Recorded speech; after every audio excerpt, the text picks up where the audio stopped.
Was it for Pooh Shiesty? Hell no. Ain't Pooh Shiesty made the mask popular? This ain't the Pooh Shiesty mask. Pooh Shiesty didn't do the thing for the ski mask? No, he made that other shit.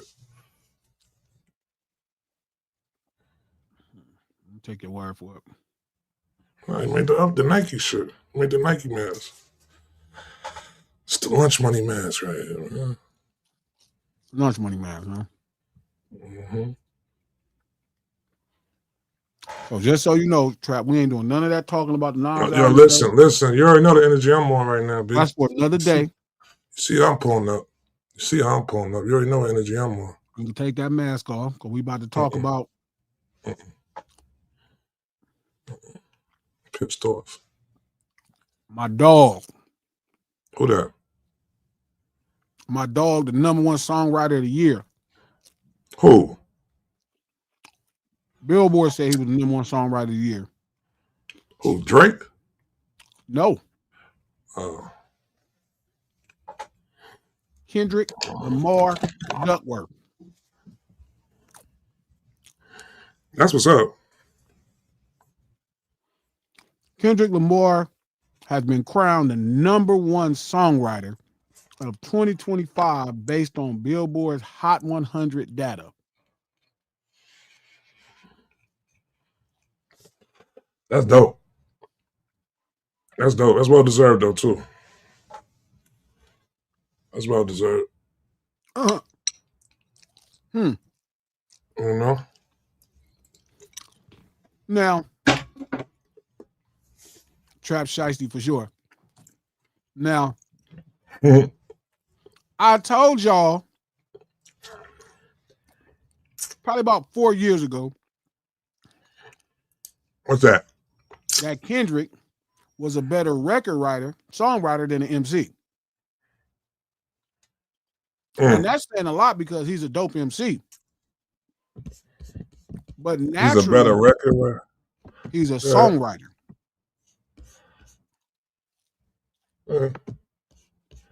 Naturally. Yeah, I mean, I could see that. I mean, because when I got on to him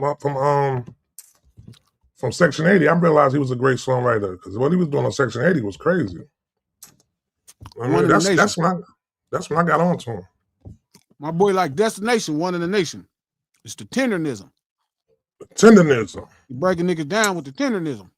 Mm-hmm. You niggas is tendernism. So that's the bar you gotta drop. This is why I wanted to talk about it. They said he was the best songwriter in all of music, not hip hop. That's fire. That's fire right there, man. No, that's fire. So that mean rock and roll. That mean country. Pop. That mean pop. All that shit. But what song would actually like? What are they judge? They gotta be judging from GNX. So they going off the success of Luther. The songs from GNX was greatly written of that. He wrote some records on there. It was in his sleep. You said it was in his sleep? It was in his sleep. Nap. We took a little nap in the nap. Taking a little nap.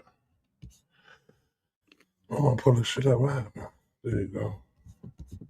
But now that's dope, man. Has a hip hop artist ever gotten crowned there before? I never looked at it before, so I ain't gonna even lie. I'll look that up.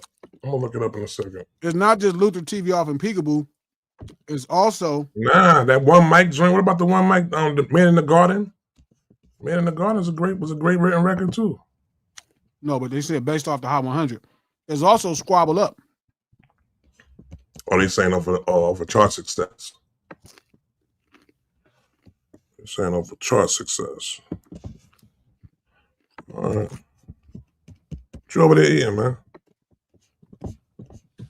Kentucky Fried Chicken. Yo, you know what's crazy? My kids want to drink. Louisiana Fried Chicken. Los Angeles' favorite, Louisiana Fried Chicken. Oh, I thought people can't go over there. Who? I know. I risked my life. You risked your life going over there just to get some chicken. That's what he told me. Just to get some chicken. Just to get some chicken. What's that? Why? Niggas keep trying to tell me about my homeboy, and I keep telling y'all, I know what this nigga could do.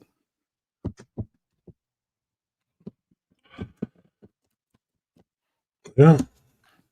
I told y'all I know what this nigga could do. Lunch table, I told you I know what he could do. Mm-hmm. I told y'all I know what he could do. Y'all thought I was crazy. I told you. All these years he let niggas hold that title. Why is you letting niggas hold that title? I could never understood why he let niggas hold that title.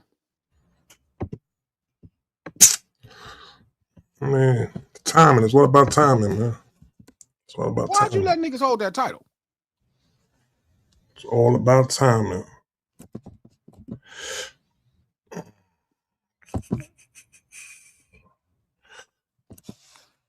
So now, as far as with the gym, well, I'm gonna go over it. I'm gonna go over into it. What do you feel like? Pause. What do you feel like Kendrick's best written record is? Did I say that right? Like, On with album? your favorite. No, like, I'm gonna do that. We can do the album. Yeah, just do the album. GNX by far. No. I mean record. Oh, one song. Yeah, one song. What's my favorite Kendrick Lamar record? Mm-hmm. Damn. I'm just mean like when you really see him put the pen down, like he put the pen I never down. heard him not put the pen down. Oh, okay. I never heard him. I don't really see songwriting and emceeing as these different tasks. Mm-hmm. Like your job is to, as a writer, your job is to write something that's going to galvanize the space. So I got one. When you see a good record written versus an MC writing to appeal to technical and literary devices, we don't see it differently. As a writer, I don't see it like these two separate compartments. I don't see what Papoose does any different than what Gucci Man does. I think the job is to convey the message. So whether or not you going into this very using a ton of literary devices or you're using a cultural stance in it where you're using slang at a different pace or mannerisms or things that you can hear vocally, I don't see it as two different tasks. Not as a writer. But what would be my favorite song from Kendrick is probably Whacked Out Murals. Because Whacked Out Murals is a song I would play. It's like my life tune.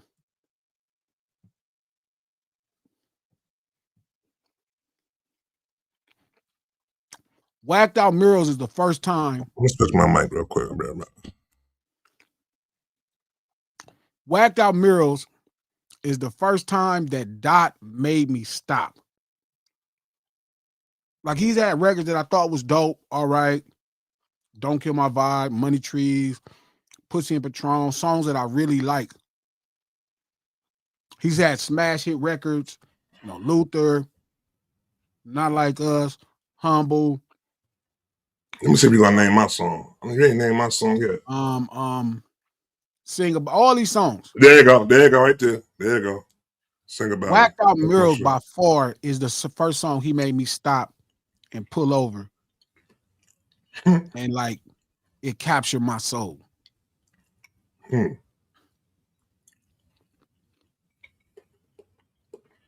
That's when I was like, oh, this shit right here. I hit him. I'm like, bro, this is crazy. That's an intro song. That's the intro too. Mm-hmm. You putting it up there. You putting it up there in top. Remember I told you 20 intros of all time? I mean, I probably wouldn't even, honestly, I wouldn't even try to compare it. Well, you ain't comparing it's something that means something to like me. Mr. Verada? No. No. I understand when something is made for me and something made for y'all. The whole album was made for you, B. Come on, cut it out, man. We ain't about to even do that. We ain't even about to do that. You know what I mean? That was your birthday. Oh, that was your birthday. That was your early birthday gift, actually. I just thought about that. Oh, yeah. Yeah, that was your early birthday gift. Too. All right, my nigga shining. That's a fact. You went into your birthday with that joint right there. I don't worry if it's a top 10 intro, honestly. When something means something to me, yeah, that's like Never. Never is an intro by Scarface. Yeah. That's my life's creed. Whacked Out Murals and Never are like right there. Yeah. Yeah. It's a good record. That's a good record right there. That's some shit. So top songwriter of 2025. Of all genres. All genres. I like to ask the question like they probably ain't say though, but I wonder who would they have? Who was the runner up? You feel like? Nah, I mean not really. Like, I just wanted to know. Was it a pop? Yeah, for the sake of it. I don't think they don't got that though. He had some records, man. He had some records, bro. Shout out to 55 Visions. I seen him write a lot of records. No. I mean, as far as this year, he had some records. Oh, he asked me, have I seen him write a song from start to finish? Yeah. Oh, okay. I done made songs with him. Yeah. He think he me. He think he the low. You know? No, I ain't gonna even lie. As a record writer, bro, as a songwriter, he always been a really dope songwriter from the first day. Like, that's why I always felt like when I heard To Pimp a Butterfly and Good Kid, to me, it felt like he was holding back. Good Kid, Mad City, and To Pimp a Butterfly, it always felt like he was holding back.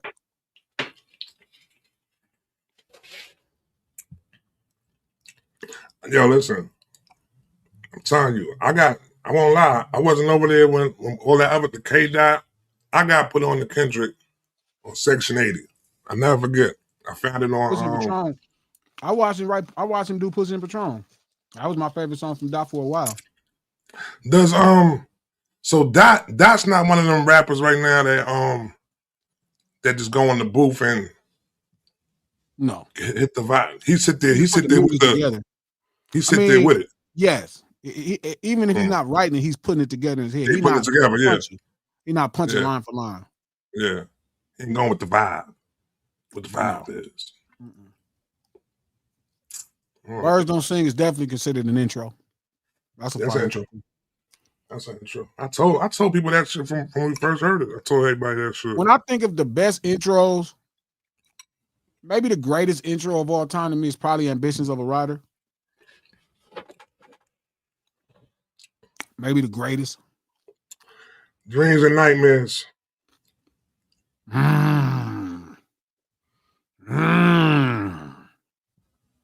Fire. That's one. That's a good one. Ambitions and Dreams. Shit. Dreams and Nightmares. Woo. That's a fact. Well, he got that shit right. Woo. Oh man. That's a bad man. Oh man. Oh my God. I know when he came about it there, he was like, oh, that's by far Meek's greatest song. That's not even one of his best. Yeah, that's his greatest song. That's different. That's Meek's greatest song. That's Meek's greatest song right there. Ambitions, Dreams and Nightmare. What else? What about Can't Knock the Hustle? Didn't that lead Unreasonable Doubt off, right? Yeah, but it ain't like them two. It ain't like them two.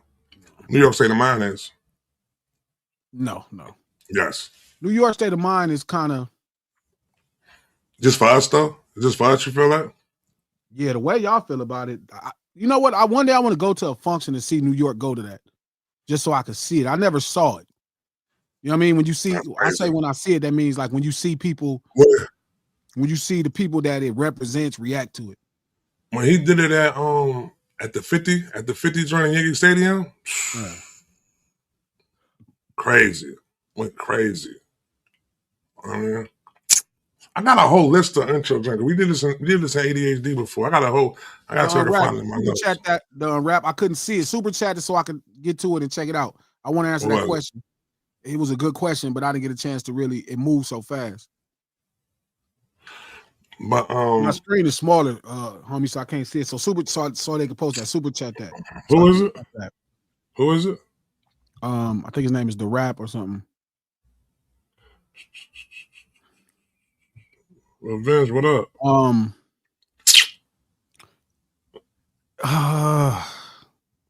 Man, Dreams and Nightmare and Ambitions are really two tough songs, man. Yeah. I know. Oh, man. I don't know if I ever seen a song stay so like last for so long like in the club the way that like bro, that's Dreams and Nightmare crazy, yeah. It's probably just dying down there. To me, that's why I say those two records. I'm not even mad if somebody got Dreams and Nightmare over Ambitions. Like it's like Dreams and Nightmare is that serious of a record. That could possibly be the greatest intro ever. Mm-hmm. Like Dreams and Nightmare might be the possibly greatest rap intro ever. Like I'm not upset with somebody saying that. Like that. Hold up, wait a minute. Y'all thought I was finished when I put the half in mine. Y'all thought it was rented. Remember the group chat they were just arguing about what Philly brought to the game too. Yeah, that is classic. Yeah, he was bugging. Yo, Trey was bugging with that shit. He was bugging. I don't know why he was trying to just take all the Phillies. You know what I'm saying, accomplishment, but they didn't contribute it. Dreams and Nightmare easily could be the greatest rap intro ever. But back to what I was saying about Dot. Well, first off, No Ceilings Live, the lunch hour, every Monday, Wednesday, and Friday, right here, noon Pacific Standard Time. Noon Pacific Standard Time, right here on No Ceilings by Glasses Malone YouTube page. If you're on the East Coast, you know it's 3 p.m. Eastern Standard Time. I hope you're enjoying your lunch. We got our lunch. We do the stream to support the No Ceilings podcast. So what I want to do with No Ceilings, like I think y'all all know this, and shout out to everybody that's new to the lunch table. I think we found a spot for the brunch table. It looks like it's going to happen May 24th. So start looking up your flights. If you're from out of town, start looking up your flights for the brunch table. It's like 150 cap. It's going to be fire. You know what I'm saying? But what I want to do with the podcast, oh my God. Whatever. Straight out of Compton an intro. Let me check. Holy shit, that's a good one, K-Way. Damn. Oh, shout out to Natasha. This is her dinner table because it's 9:30 in the Czech Republic. Okay, so I'm going to really break down Game in a way that y'all never heard. Like what Game means to all of us, our circle, right? As far as the guys that came in this iteration of West Coast. Straight out Compton's an intro. Wow, that's a good one too. That's a good one. That's a really good one. Intro. But I'm gonna do a podcast that's gonna drop Tuesday specifically about Game and how we all, like me, Rock, Dot, Nip, all of us, how our journey was, but Game's particular, like why he's what he is to us and why we kind of see it a little different. Like it was a big thing on Twitter earlier where people was asking me, like they feel like we hate for Game, huh? That's my coach. You good, coach? Yeah, good. What's up? You lost your game over there, John? Yeah, nigga, I did. Why are we talking about that? Oh shit! I didn't know you did. I just said that. I didn't know that. Okay. I just tell you my bad. Yeah, and people don't know, so it's like there's a belief that like we cape, and I'm like, y'all gotta understand, like, and shout out to my homeboy Champ from Alabama. He brought up a good point to me, and he was like, "Gee, it looked crazy. Like, how could y'all let this shit happen?" And I'm like, well, they was talking about Game, like, and they was like, why are we okay with how, like, he behaves to a degree? And I'm like, how do you argue with somebody when their marketing is working? But anyway, I'm gonna peel all that back pause on the podcast that's gonna drop Tuesday. You know what I mean? And how we see it. I'm gonna give you some really dope insight. I'm gonna take some time. It might end up being 2 or 3 hours because that's how Chuck is. Like you to understand him, you gotta really listen to what we're saying. Exactly, Bomb the Baby Girl 135. That's how we got with Chuck, to where it's like when it's something that Chuck is doing that we not fucking with, like game doing, we just ignore it. We won't even like give it no attention. Like we all know to kind of be like, man, Chuck on that shit. You know what I'm saying? That kind of how we do it. Be like, yeah. Yeah. Hey. What's I up, heard bro? y'all talking about the intros. Yeah, what's up? Can I throw in Bomb first? And it's dark. At the intro and it's dark and hell is hot. That beat builds up crazy too. That beat builds up crazy too. You're right. Dreams a nightmare. Dreams Nightmare's number one. Yeah, y'all said number one. That was when Trap said Dreams Nightmare. Yeah, I was like, oh, but man, it's dark and hell is hot. That intro, that shit builds up. Man, that shit fire. But I'm gonna really take time and do a dope podcast and really break down Chuck so you guys can understand exactly how we see things. And then hopefully that helps you understand versus you thinking that we just kind of, because it's not as simple as accountability. Like, man, it's a really complex situation. You know what I'm saying? Have you talked to either one of them about this at all? No. None of us is going to talk about this because we all like Chuck is fucking crazy. It's not like crazy, like fear, nobody scared he going to kick nobody ass. It's just like, he's going to say some crazy shit. This conversation about, that's all you. Okay. That's all you. Good looking out, brother. We got him. You got some big chicken? That's all good. I was going to get you some baked chicken. I'm about to say, you got some big chicken? Nah, I know Coach don't really fucking fried chicken like that. He trying to act like he do all of a sudden. He trying to hang around the brother. What do you got, Coach? Finger looking good, man. Get these Negro food. This is some West Coast shit. Louisiana chicken, some West Coast shit. There you go. I'm about to all the white meat and there's some breast in there for you and everything. It's a breast up in there? There you go. Look at this in there. I know you like the big piece of chicken. That boy got the white meat out here. What'd you say? The white? I'll be right back, y'all. I'm gonna throw this bowl in the kitchen. I'll be right back. You gonna smoke that weed. So we finna You ain't gotta tell anybody. So Trap, everybody know what you're doing. That podcast Tuesday is gonna be really good. It's really gonna break it down. So make sure you check it out Tuesday. You can listen to the No Ceilings podcast on Apple Podcasts, iHeart Podcasts, or anywhere you get your podcast from. No Ceilings podcast is executive produced by Charlamagne the God, the homie. Black Effect Podcast Network, iHeart. We're gonna get this thing cracking. Now, back to Dot being the number one songwriter in all the music. All the music? All the music, Billboard said. What was you saying? What was you saying, Sub Club?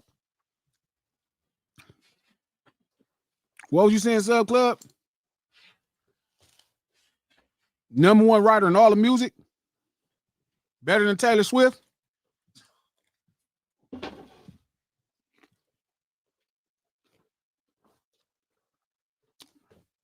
Shout out to Taylor Swift. Better than Taylor Swift? You ain't got no arguments. Dot is a better songwriter than Taylor Swift. Marginally. It's closer than y'all think it is, though. Taylor Swift really is a good songwriter. She makes really good. Last year, though. You said what? Suppose ain't dropped nine last year. Number one? Taylor Swift dropped a lot, though. Yeah. Everybody dropped a lot this year. Some others artists dropped a whole album, a bunch of singles. Olivia Rodrigo is a really good songwriter. Also. A little young, up and coming. But Dot is number one, though. I'll say Dot is number one. My bad, y'all. Yeah, they dropped. Oh.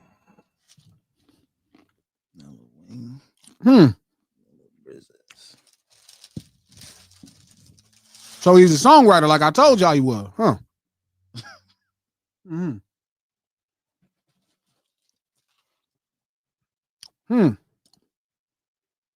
don't know what to think. Y'all was telling me I was tripping. Wait, what? People were saying he wasn't a songwriter, though? People was telling me that other niggas could write, and I'm like, bro, y'all is the best songwriter. He just holding back. And I told y'all. Why you say he's holding back? He was holding back. On what? So you think he got more than this? Or you think GNX was? Oh, because you think GNX is his best project. By far. Okay. All right. Do you think GNX? I think GNX is his best project also, but you think it was his best written project? Yes. You think GNX was written better than Pimp a Butterfly? Okay, so this is what I was trying to explain to somebody. Okay. You a fan of The Godfather? You seem like a fan of The Godfather. Yeah, for sure. Good Kid, Mad City is Godfather 2. Okay. GNX is Godfather 1. Okay. See, Godfather 2 is the better story. Godfather 1 is the better movie. But I don't even. So I like Good Kid, Mad City, but when we just talking about writing, the material, writing wise, I kind of got Pimp a Butterfly and even the album, a record, album, whatever we're gonna call them. I don't even like that much. It wasn't my favorite, but I think it was written very well with Big Steppers. Again, I think y'all focusing on the story.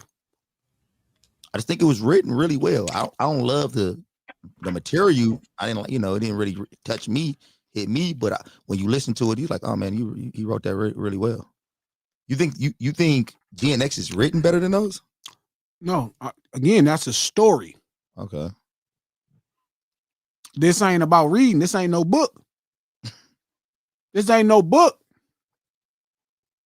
This an album. GNX is Good Kid, Mad City may have the better story. It does, in that, man. But GNX is the better album. See, they both take you to Compton. But I agree with you there. I agree. It is the better album for sure. But one do it without all the dialogue. You just there. I thought that's what we talking about writing though. You don't see everything that you write, everything in storytelling don't got to be in dialogue. It could be what somebody holding. It could be the outfit they wearing. It could be the way they walk, talk, posture. They don't got to say nothing.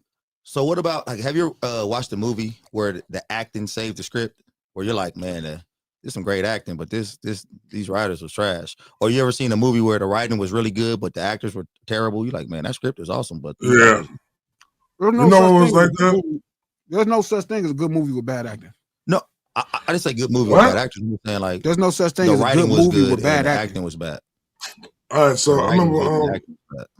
Y'all ever watched the show that used to come on? It was like a little Tubi movie show, The Money and Violence joint. You ever watched that before? I never watched it. I heard about it. No, yeah, well, on Tubi? Nah, it was like it was on YouTube.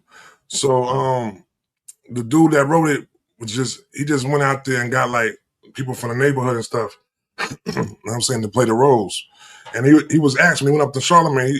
I think Charlamagne might have asked him, was like, yo, like, how do you get off with them, like, you know what I'm saying, but with them having like a great show like this, with them having such image actors? He was like, as long as the storyline is strong, you know what I'm saying, and the writing is good, it could make up for, you know what I'm saying, for acting skills like that. But you don't agree with that?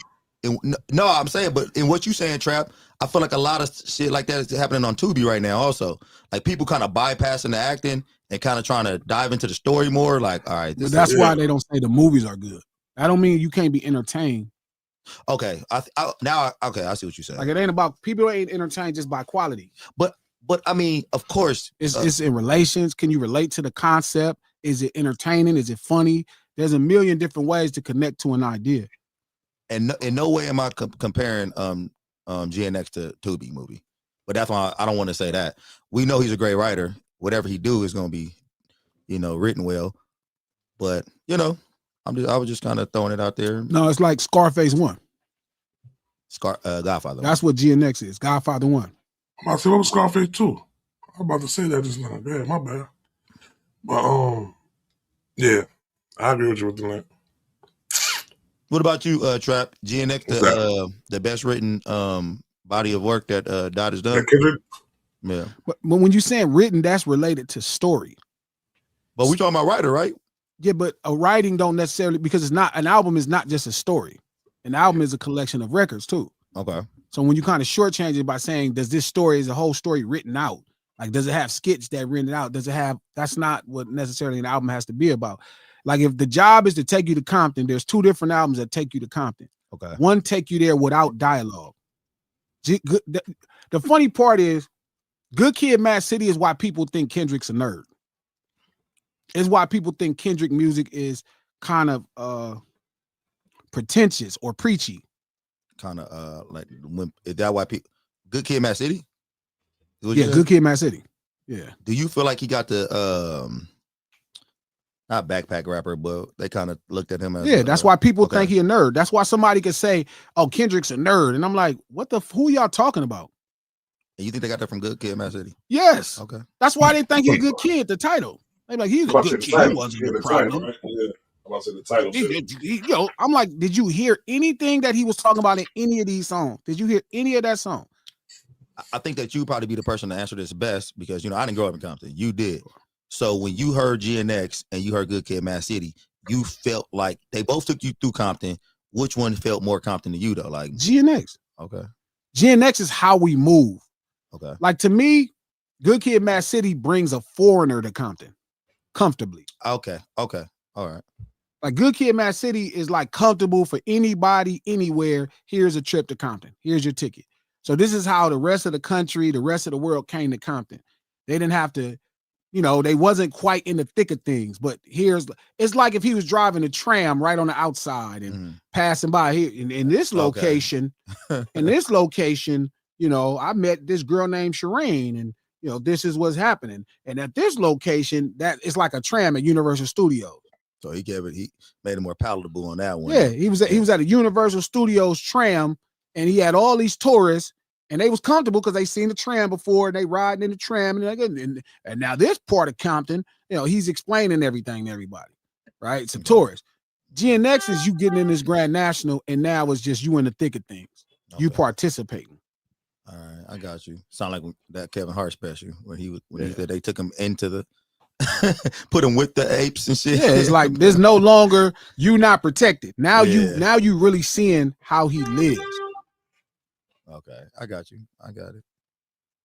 I'm gonna take your word for that because you boo was raised out there, so you know what it's about. Good Kid, Mad City, you in the actual car. Good Kid, Mad City, you in that damn minivan and rolling around, looking out the window and shit. And he pointing and telling you what's happening, and it's a bunch of talking. GNX, you getting shot at. You seeing how he feels to get shot at. You seeing how it feels when we party. You seeing how we move. You feeling our lingo. He popping it. Now the gig is up. The gig is up. I'm not trying to be. I don't care if y'all not comfortable with me or not. I don't care if you feel you need to be down with me when I'm coming to. When I'm showing you where I'm from. This is me. Fuck who don't like it. Fuck who don't like it. I'm not trying to be good or bad. I'm being me and unapologetically. Good Kid, Mad City to me comes across like I think Punch, because I know Dot, Top, they were all really instrumental in getting to convey that idea. So they got a lot of people to feel comfortable coming to Compton with that album. Remember, it was for a bunch of blog people. It was a bunch of people, college kids and different, people, forgive me for the lack of term, like off-brand people that's not from here, that's not from ghettos. So that made them comfortable. They didn't have to lose no energy. They didn't lose nothing. They was like, okay. And then he explained it to him. He tried to make sense to him. He's like, hey, this is why this is happening because this, and it was very, it was a ton of explanations about how things are. And in that, what got confused is who you was dealing with. And so then he started to do his career, and you started kind of noticing certain things, and he did a great job of showing you how we grow up artistically. Hey, look at this. And it was comfortable. It was comfortable for all of these people to see. It was comfortable. They didn't have to even budge. Even tempo wise, like Double Time, he doing things that make you feel this is normal. This is da. He would put the peel, real smooth. It's something that people was already, taking a day. He was sticking it in their food. Putting the jello. Yeah, he's putting it in the food they was eating already. Here. This is in the food you eating right here. Sneak the medicine to dessert. That's how you got to do it. Next, he just shoving it down your fucking throat. Pause. And it's like. That's a good point. To Pimp a Butterfly was really uncomfortable for people.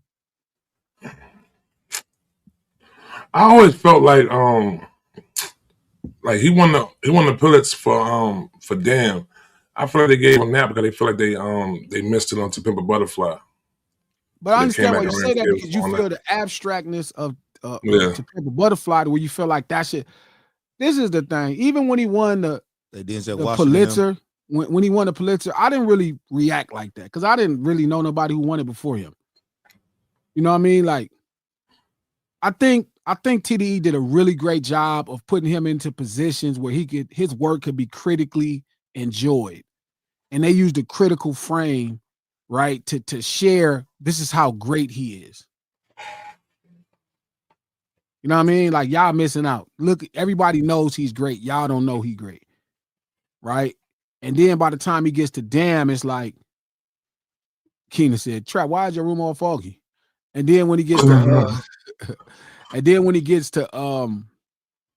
Damn, is like, I think it jumps out.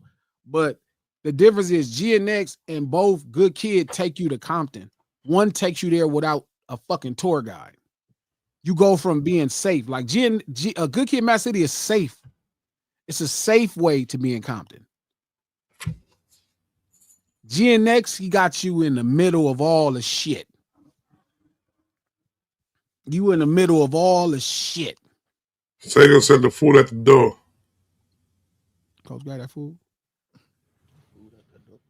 Some more food up there? Okay.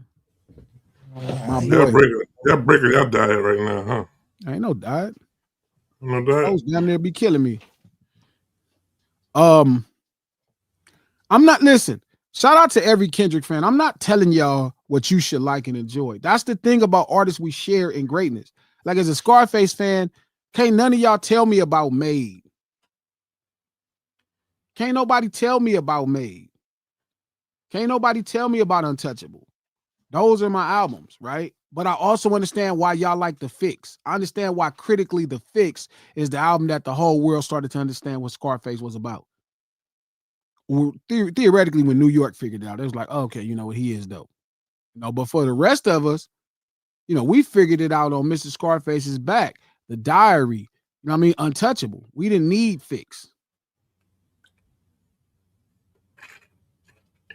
What you did? No, we didn't. Oh, we already knew he was the shit. New York needed the Fix. Nah, people in New York was already on Scarface. They met Scarface. You can sit right there. They seen the greatness in Scarface from the jump. No, because they didn't get mind playing tricks on it. Untouchable was classic, and they didn't know that. I'm not knocking the Fix. I'm not saying the Fix isn't cool, but if your journey into Scarface was the Fix, then you the problem. I gotta open up a window real quick.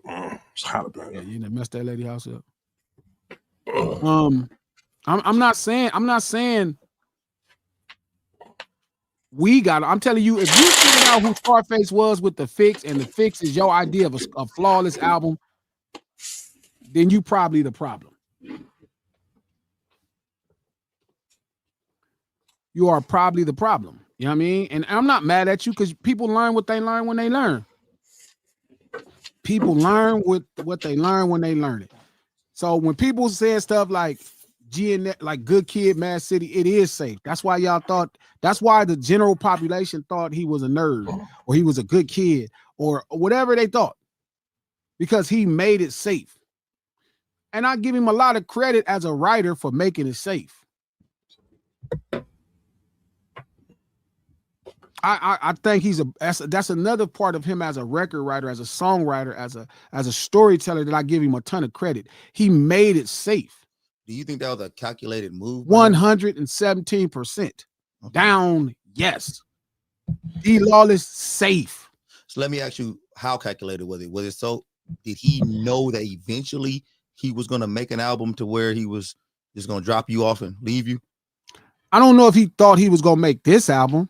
I don't think he's not that contrived into that far out. I think he knew that he was going to visit something that was remotely possible. I don't know how to frame it. Like, because I don't think you just know what the music gonna sound like in 13, 14 years. Okay. Because you know, some people let them tell it. They be like, Kendrick had it all planned out from when he started. To me, the super chat that question. I got you. No, GNX is not a love letter to the West. He not talking about how much he loved the West on that shit. There ain't one song on there talking about he loved the West. GNX is that nigga raw. That's him saying he don't give a fuck what nobody else think no more. Y'all can all kiss my ass. I'm that nigga I deserve to be, and ain't nothing nobody could do about it. It was him shedding that cloak of that. It was a last little layer of denied. Like he didn't want to accept what God had for him. And it's a lot to accept. It's a lot to accept. Like, think about like one day you know, when he does the Pimp a Butterfly, he's doing a House of Blues tour, right? And I tell this story a lot. I go to see Dot. I'm in Cleveland promoting, right? Shout out to Amber Walls. Amber is from Cleveland. That's why I met her. I go to Cleveland to promote. This is when I'm on that sabbatical for hip hop. And I'm in Cleveland promoting. And Dot is having a show at the House of Blues after To Pimp a Butterfly. This is his tour for To Pimp a Butterfly. So this is after a platinum, maybe double platinum, Good Kid, Mad City. This is after a platinum, To Pimp a Butterfly. He's at the House of Blues, right? And I remember politicking and being so happy because I know at this point, you know what I mean? He's a millionaire at this point. You know what I mean? Maybe not after Good Kid, you know what I mean? But I know at this point he's a millionaire. He got $1 million now. You know what I mean? This tour right here is probably going to pay him, you know, he probably getting 30, 40 a night. You know what I'm saying? It's 20, 30, 40 dates. Like now my boy is straight. Like if he wanted to go buy a Corvette the same day he disagreed with me, you feel me? The same day he disagreed with me, you know what I mean? He for sure that day he knew he could buy a Corvette, right? And then I remember leaving there and driving to Detroit. And Dom Kennedy having the show in the same venue, the same like style video with people. And that's that day it hit me like, bro, holding back. He should be way bigger than this. This ain't enough. That's not to say, like Dom to me achieved maximum success. Like Dom was his independent, not taking nobody else's money. His whole business premise is other people's money, right? So he's this independent thing on this level where he got all of this stuff happening. So you think Dom is at his reach his peak? He Dom did so incredible, it's scary. Dom did so incredible, it's scary. Okay. But I'm looking at Dot and I'm like, bro, you sandbagging. Well, you sandbagging, homie. This ain't it. And I remember talking to him about it and telling him, like, man, stop sandbagging. I'm telling you, I swear to God, I think he was like, man, I ain't trying to be famous. Like, this is good. Like, I'm eating off my music. And remember, this is the birth of the middle class hip hop movement that we see now. Whereas a bunch of people who don't got to have a job, but they not quite reaching to be the top, they just making a good living. And I feel like that generation right there, that blog era generation ushered that in. And to me, Doc got to the place where it's like, this is cool. But I'm like, bro, you have the backing of a major company.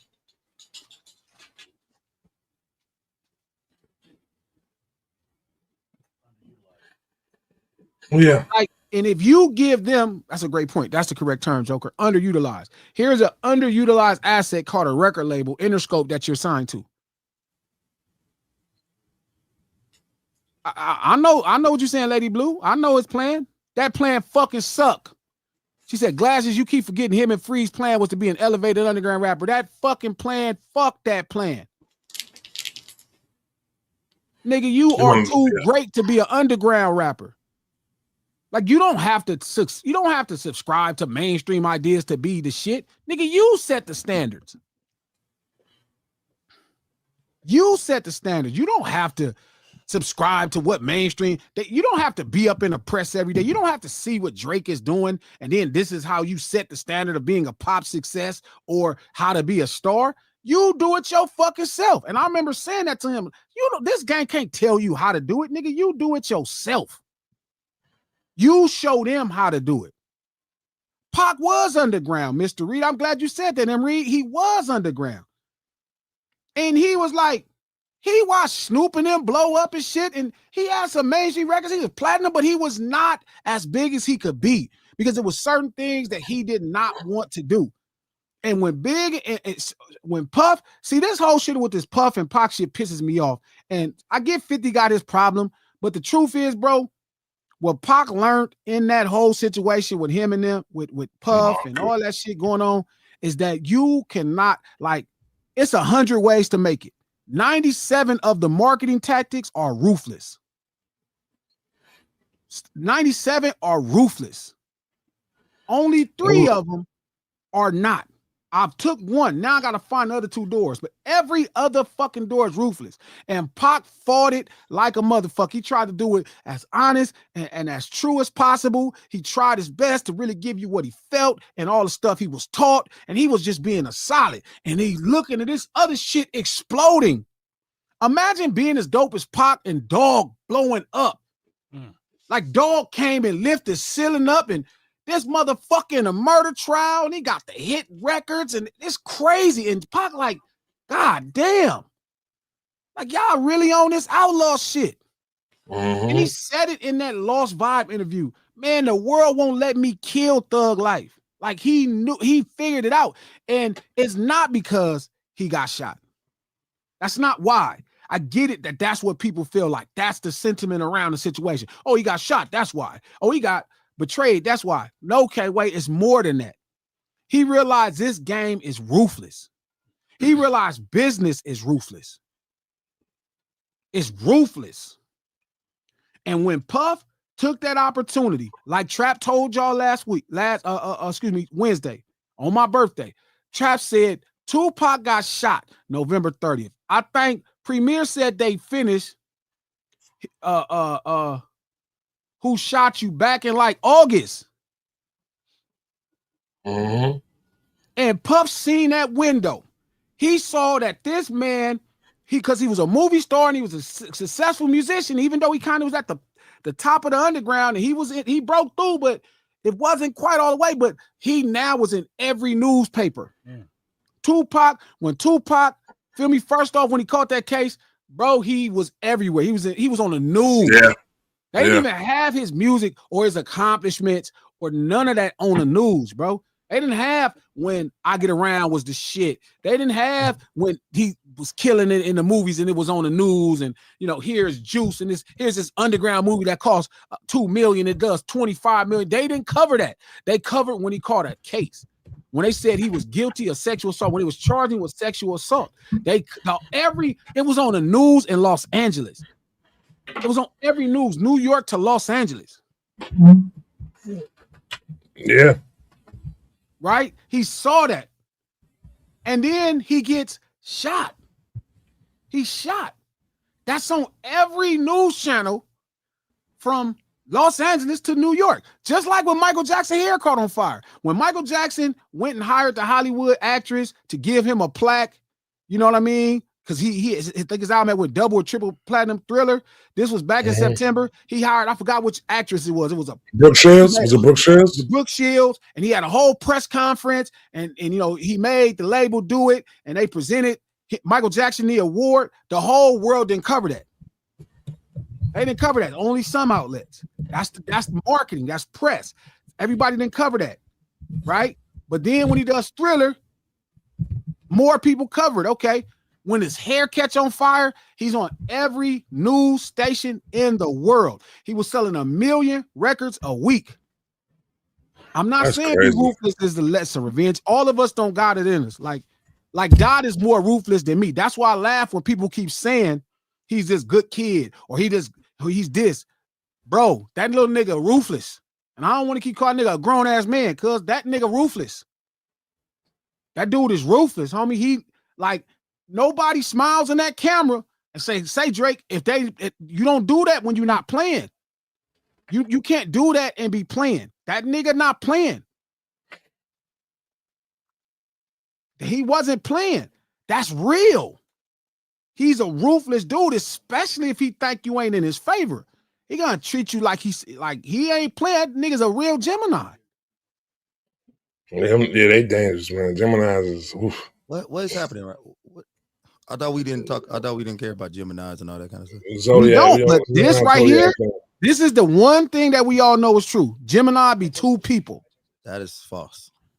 You a Gemini? Yep. Yes. And he be two people. You said that. Yeah. I'm not two. I'm the same person every day. So I totally understand, bro. So I get it. So it's like when Pac saw that, and Puff saw that. Okay, here's this guy that's in every news article around the country, every major news at night, every news station is covering this man is fighting this case. Every news press outlet in the country is covering that he just got shot.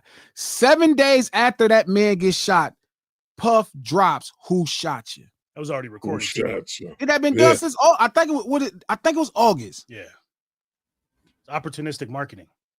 It's ruthless. Ruthless. Opportunistic marketing. And I understand why Pac was mad at Big and Puff, even though it's been on record. Shout out to C's, shout out to Lil C's, OG.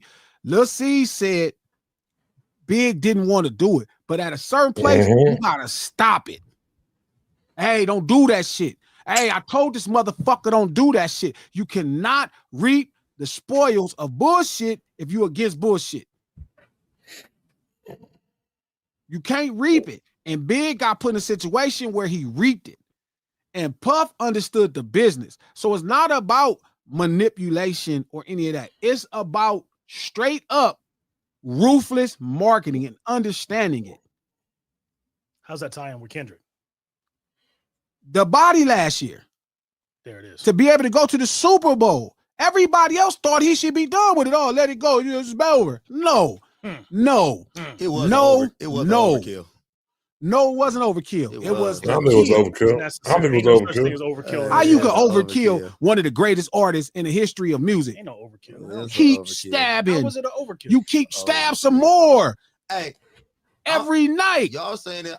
Y'all think I'm saying the overkill like I disagree with what happened with it. I agree with everything that happened with it. But, you're saying it wasn't necessary to body him? Yeah, I mean he bodied him, but then he.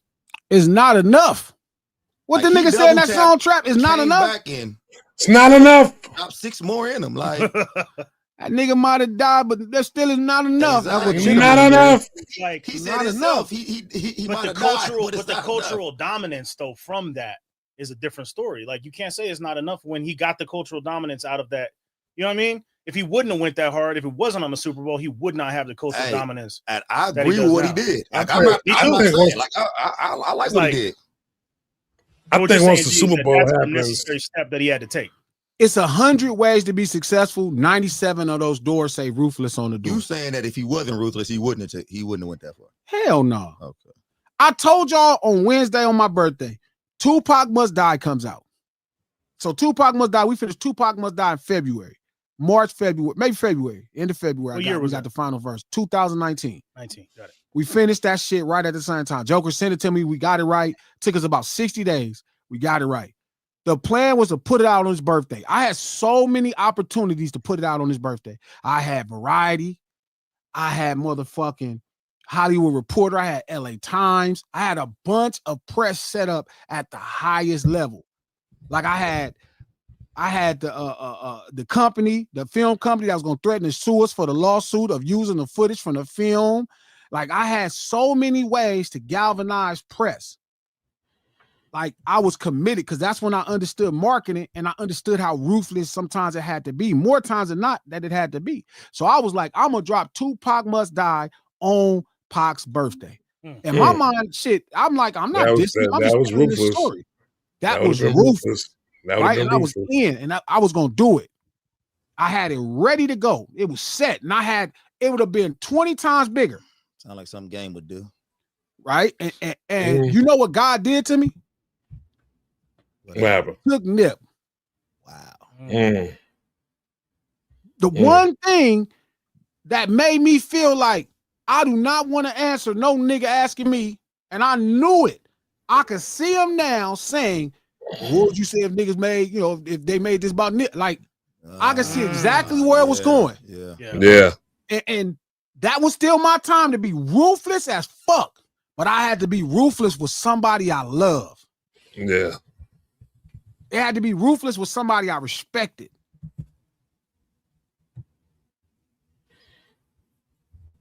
It had been. So now, not only would I have to deal with the ruthlessness of, people feeling like I'm insulting a man that passed away on his birthday, right? Because you got to be that type of villain, right? You got to be that type of villain. But then I would have to have the same ruthless mentality about somebody that I fucking love and knew. Yeah. That was like a friend, a real friend. Not like a rap friend, like a friend, like come to my dad's house. Like Nip is a friend. Like Dot is a friend. They're friends. This ain't no rap shit. They're friends. And I would have to be ruthless and not care. But you wasn't actually dissing Pac though. No, but that's not the point. I'm saying I couldn't do it. So you didn't want to put the perception out that you was. You would have had to just be ruthless. Joker could be ruthless. He's a ruthless motherfucker. When you fucking get on his bad side, he's just fucking ruthless. I'm not like I couldn't do what Dot did. If I would have had Not Like Us and that motherfucker would have blew up and I served and I'm number one and I'm doing all this and all that, I'm in the stadiums or all this, I'm doing all this shit, I probably wouldn't have performed it at the Super Bowl. Nah. You want to do it? Probably not. You on God, I wouldn't have. I'm not in, like, it gotta be in you. Yeah. I would rather blow his head off than just go in front of hundreds of millions of people and make a fool out of it. Now you because like if you take somebody's life, this is gonna sound crazy. That less ruthless? Yes. Okay. Explain. Because you only hurt them in your face. That's a direct, like, violent assault to their face, and it's isolated to that. When you make a fucking fool out of somebody in front of everybody, on the Super Bowl, that's you have to be ice fucking cold, bruh. You have to be Drake, Iceman. So would you? No. So would you rather? You think Drake would rather be unalived or Kendrick go on the Super Bowl and do that? It's not. Doesn't matter. Right now, he wish he was dead. Yeah, for sure. Right now, with all that money, all that success, kid, all this old great shit happened in his life, that man wish he was dead somewhere. He wish. He don't want to have to live through this shit. This shit is top level trollery. Oh my, it's demeaning. Yeah. Like, also, it erodes his reputation that he's been floating on for the last 10 years and all that. He think about how fucking savage. Yeah. Wait a minute, hold on. Wait a minute, because Joker said this was trollery, which is an interesting word. But you think this was trollery, Joker, or was it more trollery, or was it more savage? That's not an exhaustive description of it. It is trolling to do that but it's deeper than that. It's like high level 4D chess, like ruthless trolling. Because it's the kind of trolling things, and that's what we specialize in. The stuff that like makes you think about this person differently for the next 20 years now. You can't. So this is even a step further than trolling. It's pulling back the curtain on Wizard of Oz at the highest levels and embarrassing the hell out of people in a way that's in front of billions of people. Billions of people. That's what it is this though. What it is this is rule number 15. Crush your enemy completely. Yeah. You know what I'm saying? That's what it is, though. That shit is the worst. But that's rule number 15. The principle. Sure. The principle. You completely. I just want to blow your head off. Well, that is crushing them completely on that scale. I mean, on the street. Listen, complete obliteration. Well, really, you protect yourself. I mean, unalive them. Yeah. When you really protecting yourself when you unalive somebody else. Because you only unaliving somebody that's trying to harm you. You're not unaliving somebody because they delivered the mail late. Yeah, exactly. But for that man to get Chuck is another one that's ruthless. Well, like for Game to threaten his relationship with this man. I don't give a fuck if y'all not even talking. Like you've been knowing this little dude since he was a kid. You know this man look up to you. Right? Okay, cool. Drake is your man. Drake looked out for you. Solid player. Feel me? Because I get it. Nigga lives be going through certain lives and you never know what a nigga. Man, Game had been through so much bullshit, homie. Like nigga could have needed $1 million and Drake really could have sent him $1 million and none of us know. Feel me? That's that. Who knows what they did, right? I'm saying, but for him to threaten somebody, the relationship with somebody that looks up to him, to try to position himself to sell more records, that's ruthless. Do you feel like this is threatening, or Hell yeah, there's no way Doc can't feel no kind of way about this. What if it's the same kind of thing? It's just a scale to the venue. So it's like on the street, on that smaller scale, it might be an appropriate defense mechanism to, you know, unalive somebody or whatever, what have you, somebody trying to harm you in defense. But in the same sense, on a larger scale, kind of like back in the day when I was dealing with all that tech mess and all that kind of stuff, it was like they're trying to unalive me as a career, and I'm doing this out of self-defense too. And when you go hard, you got to go all the way. It's the same type of thing.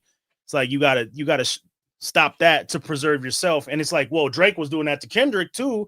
That whole thing is you address it at the scale and on the platform where the infraction occurs and as necessary. But if you're gonna do it, you have to make the statement. You don't do no halfway response, because that's impinging on your reputation now. You feel me? When you saying it almost sound like eye for an eye. Do you feel like this was an eye for eye with the Drake and the Kendrick situation? It seemed like Kendrick took an eye, an ear. It's different though. It's different. Yeah, he took everything. Like, but you don't do that in the first place though. Don't open the disrespect door. Don't open the sucker shit door. And then you have no. But if you do, you don't get to control what comes out. But shout out to Dash. I don't think he's going at Dot. Like, and I think that's where y'all. I don't think so either. We having this disagreement on this. I know he's not going at Dot, but I know he's doing things to galvanize Dot's fans to make him feel that way. Game. Game. Got you. No, he's not going at Dot. That's why Game ain't the type of person, and I keep saying this, and y'all keep thinking it's defense. I'm giving you something inside the business. I'm giving you marketing. It's hard. Just listen. Don't feel. Don't listen with emotions in your ear. Remove your emotions. Remove your love for niggas. Listen to what I'm saying. It's not he's dissing him. It's not he's taking shots. He's using his audience to catapult him, to market him to other people. The crazy thing is, if you follow Game's career, this is the most Game thing that he like. This seemed very Game-ish. Yeah, it's him. That's been my thing since I said Wednesday. He's been doing this whole time. That's why I'm saying I know what he's doing. He's not going at Dot, but he's using Dot's audience to promote him into a space. It may even force Drake fans to try to pop him up. I'm surprised Drake fans ain't propping him up, because now they got something they can prop him. So he's putting himself in a position to have another album that's in the top 10 without having a record. So just to give the recap, what exactly are we talking about that he said about? Because I don't understand this. He's going at because Kendrick what they're saying is they say he's the king of LA and nobody else is the king of LA. He the king of LA. No, what he said about Dot is he said Dot doesn't think the same thing that y'all think. And it's not, we all know what's happening. All of us in our circle of guys, we know what's happening. But my point is, I still wouldn't do it to threaten, like, I couldn't be that reckless or ruthless to threaten my relationship with the homie. It ain't the same. It don't matter if I think it's the same. Because as long as you emotionally pour into it, you're making it real. And it doesn't hurt his career. It helps his career. Because other than that, it would be a fucking record. You need a record to do this. You need a song to go out and tell people you're around. You need a fucking whole campaign to tell people. You guys are doing the fucking work. Yeah, everybody talking about Game right now. What is the single? He got an album. He got the album. I'm saying, what's the single though? What's the single? We talking about Game album and everything. But we don't know the actual. Yeah, what's the name me somebody who I can't name one song right now. So when you're asking me, do I think he's dissing him? Is he disrespecting him? No. There's nothing wrong with him saying he's the best rapper from Compton. If anybody, he's supposed to be the one to say some shit like that. It's fucking the Game, right? Pause. It's the Game. Yes, he's supposed to think that. Okay. He also put out a list 4 months ago where he had Kendrick above his name. In that same interview, he said he was better than Cube, and he had Cube above his name in the same list. But because you guys are so emotionally compelled, and this is kind of the problem that I have, and I'm being in the business sucks, because I'm watching regular people struggle with the magic tricks. I'm like, bro, don't go for the magic trick. They supposed to though, bro. He is gaslighting. Yeah. That's the truth. So when you're saying is he disrespecting, no, he's gaslighting his audience to make them talk about him. Gaslight gang. I hate that phrase, but that might be the best. That's fire. That's fire. Time I've heard it used when this is gaslighting. Gaslight gang. Gaslight gang. Gaslight gang was cool, yo. GG. He's gaslighting you guys to make you talk. And then so now you're talking shit about him. And then now the Drake fans have something that they could try to use because they ain't got to win in years. They haven't got a win in years.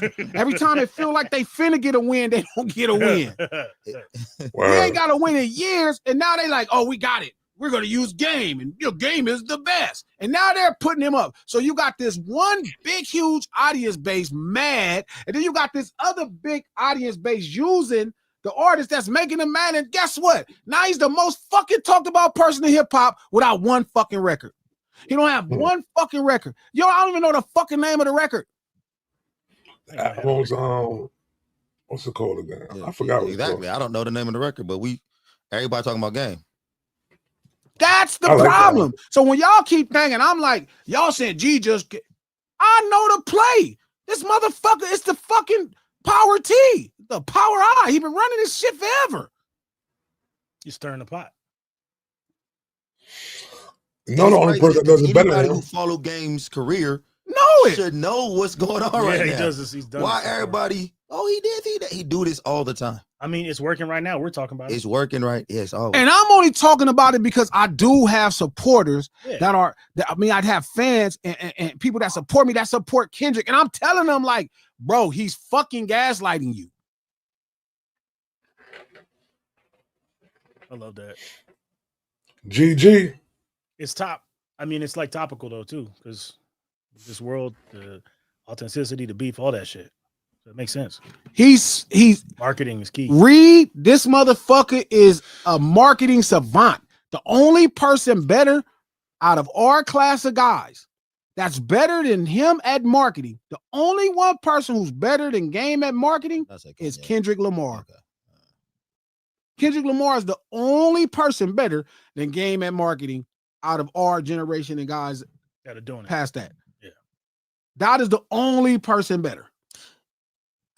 Now you could let me know because this is your field, but how it seemed like Kendrick does something to where he's getting other people to market for him.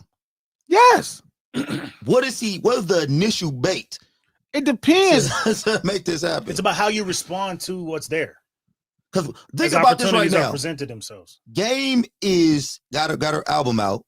A mixtape. Okay. He finna drop Documentary 3. He got a mixtape out.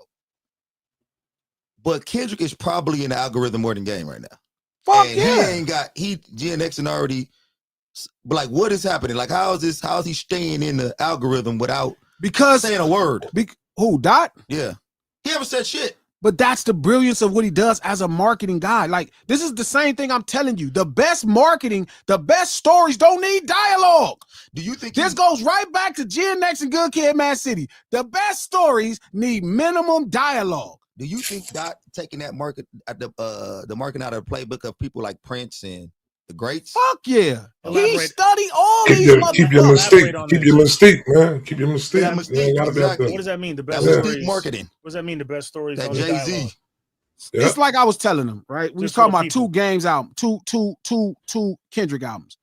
Like, I've been arguing with his fans on what's the better album. Best is subjective anyway, but I'm telling them why, and I figured out a way to explain it. Right? Hold on. Good Kid, Mad City is Godfather 2. Godfather 2 is the better story. When you see it, you peel back. It's more descriptive. It's more dialogue. It's more things to abreast you on the stories, to catch you up, to get you going. You understand what's happening. You have a detail. Godfather 2. But the better movie Godfather 1, is Godfather 1. Because you don't need speech sometimes to get somebody to a point. You don't need dialogue to carry theme. Like right now, Kendrick is minimal dialogue, but theme is carrying. So you're watching the greatest movie possibly in hip hop history. Oh, God. It's 50 moment, dog moment. Eminem. Wayne moment, M moment. It's another one. This one probably got less dialogue than any of the other ones. This one is complete with explosions, Luca Brasi getting shot, people asking for favors. Not to mention the 5 Grammys on that one track. 5 Grammys. Like this motherfucker done probably said a total of 120 words over this fucking time. How many interviews has been, Trap? It's been 2 interviews. He did one with after that speeches, Super Bowl joint. and that's it. Mm-hmm. Did the It's Super been Bowl 2 one? fucking years. 50 Cent was doing a shitload of interviews. Dog was doing interviews. You know what I mean? They were guiding the narrative. Eminem was all over MTV. M was everywhere. Yeah. This motherfucker ain't nowhere. He did the Super Who Bowl. the fuck is this motherfucker? He did the Super Bowl and shut up. He like in the shadow. You just see him somewhere rapping in this arena. Shout out, What at this stadium. What the fuck is happening? Hey, let me ask y'all a question. Do y'all think he's chilling in his room somewhere at his house? Laughing. Every time. Hey, wait, man. Game say something on 21 Savage, because 21 Savage just had that interview and talk damn near whole 3 hours talking about game, and talking about. I love it when they talk. Yeah. Do you think he just sitting there like rubbing his hands together like, God damn it, I ain't gotta say shit. Bro, doing it all for trust me, he want to say a lot. Nigga kiss my ass. I know this motherfucker. He want to say a lot because it got to be Dave, and then his understanding of what he's trying to do that's guiding him. Because he want to cuss a lot of motherfuckers out. So for sure, he want to cuss Chuck out. Like, hey, just don't. Oh yeah, it's the moments where niggas like, man, don't even say nothing. Cause I know this motherfucker, man. This motherfucker want to say some shit. You punk ass nigga, you ain't nigga. I know him. And there lies the difference between Drake and Kendrick's circle. They giving him the right info. I don't know who was telling him to do some of this shit. They was telling him the same shit. He just not listening. Well, 21 did say that. I told y'all this shit I've been told y'all this. We was all saying the same shit. Man, you be dumb as fuck to do the battle. Why the fuck would you? I'm telling Dot, there's no way he does the battle. He couldn't get this far and be this fucking stupid. Trap. When I heard 21 say that shit, all you could think about was fucking Glasses. Yo, I hit him up. I said, damn, you said this. Like, cut his mic. He don't have nothing to gain. Y'all argue me down. I'm like, bro, when you in the business, you the nigga. There is nothing to gain. So let me ask you this, right? Let me ask you this. Let's just think hypothetically, right? So now, say, Kendrick drops to like that. You know what I'm saying? Goes at, you know what I'm saying? Does all that right there. Nobody responds to it. How long does that stay like attached to them like that though? Not long at all. Listen, don't get me wrong. Not 2 years. Like that was gonna be the #1 song. Yeah. Because it jumped off. But if Drake says nothing, then it's just chatter. You're the #1 nigga in music to some degree. You right there with Taylor and Beyonce. Yeah. Like, nigga, niggas going, oh, you didn't say nothing. Nigga, sub him again. Drop your album, sub him. Why the fuck would you jump in the ring with a nigga that just hit you? All right, so now say, I know you probably want, but say he does, you know what I'm saying, go into it and he actually wins. You know what I'm saying? He gets looked upon as being the winner. Yeah, Drake. He gets looked upon as being the winner. Come on, man. What does that? No. I'm just saying. No, not you laughing at that Joker back here, man. Sorry. Laughing. Oh yeah. So like, what does he really win? That's what I'm nothing. That's why he shouldn't have said shit. Like, what you gonna do? The Staples Center 8 times instead of 6 times? Roll his store shop? What are you gonna do? What are you gonna do? Everything to lose. No, instead of doing the Staples Center, Crypto Arena where the Lakers play, instead of doing it 6 times, now you can do it 8 times or 7 times. What are you gonna do? What the fuck are you gonna do? What the fuck is gonna happen in your life? We gonna stream your album more? No. So you think that your album is streaming great and you fucking lost? There was nothing to fucking gain. You let pride get you in some dumb ass shit. That was ego right there. High level dumb shit. Ego and pride. I'd have been cussing Joker ass out. Don't say nothing to this motherfucker. I already been through this though. I know. That's a fact. I'm saying, but imagine you on top of the game. You know you not. Hell no. Nah, that motherfucker, you ain't saying nothing to his ass. I don't give a fuck what he's saying. I wouldn't have said I'll shit. get him tripped first. I wouldn't have said He'll be walking down the street. I'll get somebody to trip him. Yeah, exactly. We'll have him record that. And then film it. We not fucking take the back giving this nigga none of that. Hell like no. Dot ain't just some run-of-the-mill nigga. This nigga did have a #1 fucking single, a couple of them. He is a multi-platinum artist that was in arenas. So even though he was the king of hip-hop and you was at the top of pop music, if you not, you the king of pop music because Taylor Swift is the queen. Yeah. So you gonna battle a motherfucker? Facts. What the fuck is wrong with you? You're not that guy, Drake. Don't do it. It's a trap. So everybody was like, what are you doing? That's what I'm saying. I know 21 because 21 come from the same streets. So guess what 21 saying? Hey, you shouldn't do that. Guess what Glasses telling him? Hey, man, that's dumb. Guess what Stunner Man telling him? That's dumb. Guess what Lil Jay Prince saying? Don't do it. Every motherfucking body who came from something said, do not do it. You get nothing. Okay, so let me ask you this. The fact that Drake did not listen to anybody, well, the people who were telling him not to do this shit, that don't make y'all a little nervous of what he gonna do to you? No. Because niggas gonna, hey. Well, who's gonna do to who? Drake gonna do to y'all niggas. What's he gonna do to us? No. Drake do to He's Glasses? never gonna create fear in people. Hell no. You would have to be scared of the same people that scared of Drake is scared of Diddy. It's a lot of niggas apparently. It is not a lot of niggas. You know who's scared of Diddy? Lil Rod. Diddy the monster. You know who's scared of Diddy? Girls. You know who's scared of Diddy? Kirk. That's why I couldn't get his name. Kirk. Mark. Who's Kirk? Who are these people? That's the dude who owned the business. His partner. Ain't nobody scared of no motherfucking Diddy. With the dreads. You watched the Girls? You watched the Girls? I watched a little bit of it because y'all kept talking about it. But okay, so you not scared of Diddy. But why would you're not scared of Diddy? He's not scared of Diddy. Trap not scared of Diddy. Diddy ain't finna walk up on Trap and be like, yeah, Playboy, hold up, homie. Like, no. And Drake is less than Diddy. So nobody gonna be scared. Drake ain't finna walk up on nobody be like, what's up with you, homie? Nigga be like, man, I don't know, Drake, you tripping. You gonna have to prove it. Drake is definitely not gonna walk up on y'all. But Drake is definitely, you know, Drake is petty. You're gonna have to do it. You got to prove it. He petty, he a little sassy, he a little, you know, he fresh. So he's definitely about to give somebody some bars. Bars. He goes to, first of all, he's going to sub the bars. He gonna sub you for sure. The nigga sub me in a story on IG. The bars are next. Here come Iceman. I can't wait for Iceman to drop so y'all niggas get what like, y'all. How you sub a nigga on IG?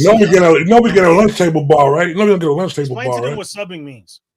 Subbing is when you, what is the word? Subliminal. So it's when you don't just come out and say something. So what happened was, Joker, when Toronto was up 3-2, he posts my song and he got this little white man saying, fuck you. Like, because the Raptors was up on. So during. Not Raptors, Blue Jays. The World Series. He posted your shit. Yes. Wow.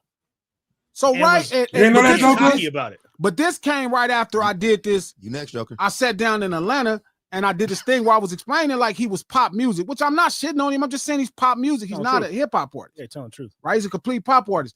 And so once I seen Cuz saw it, what's the producer? Boy Wonder. And he was in the comments laughing. I'm like, boy, don't start. So I already knew at that point he didn't pass it to homie. So now homie up 3-2. He like, oh, that's the LA Glasses. I remember that nigga. Nigga we signed, the LA nigga. Oh, he put his song, we up 3-2. So he subbed me in a fucking story. Ugh.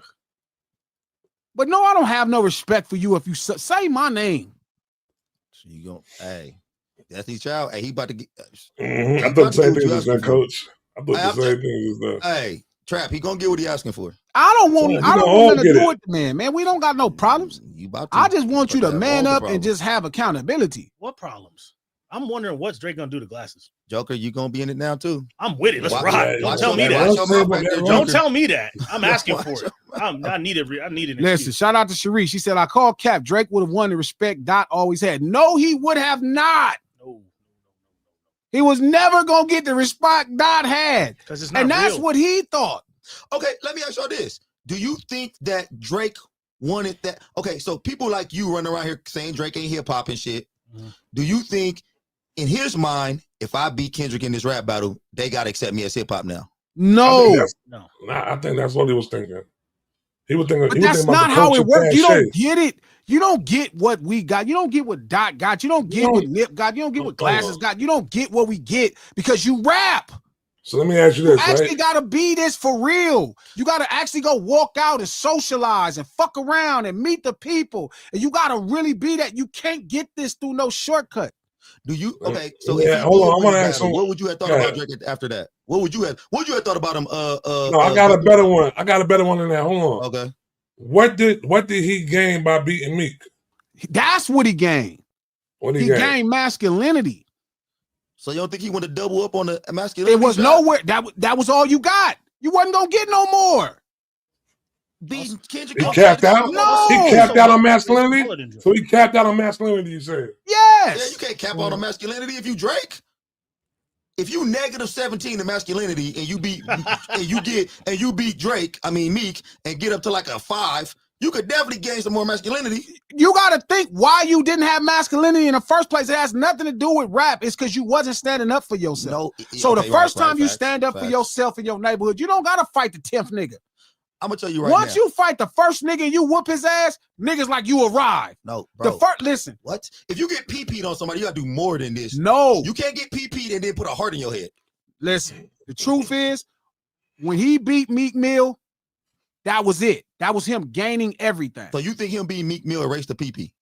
Say who? I'm telling you, yes. That's why he can start talking tough, and people was digesting his tough ass records. He's talking about spinning the block and hurting people, and he hit niggas block up, and they wasn't there, and he was talking tough after the Meek Mill shit. Spinning the block was crazy when he said that. I thought no, it's not, because he beat Meek Mill, and niggas took him serious like as a man. Niggas like, oh, you know what? He might be a man. When you heard that spin the block bar, you did not think Uber Eats?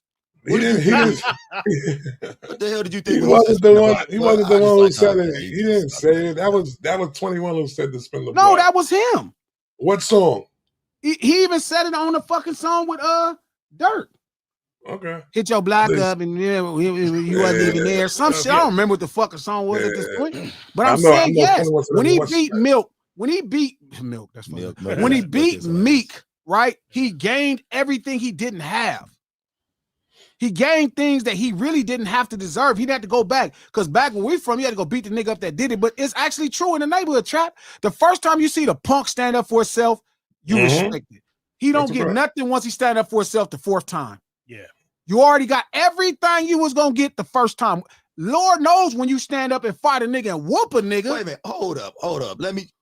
So if a punk get a stand up for himself the first time and knock somebody out, and he knock out somebody who you like, okay, that was a kind no, because we didn't see out Debo after that. No, because we didn't see Dot is no Debo. Dot had never even been in a battle.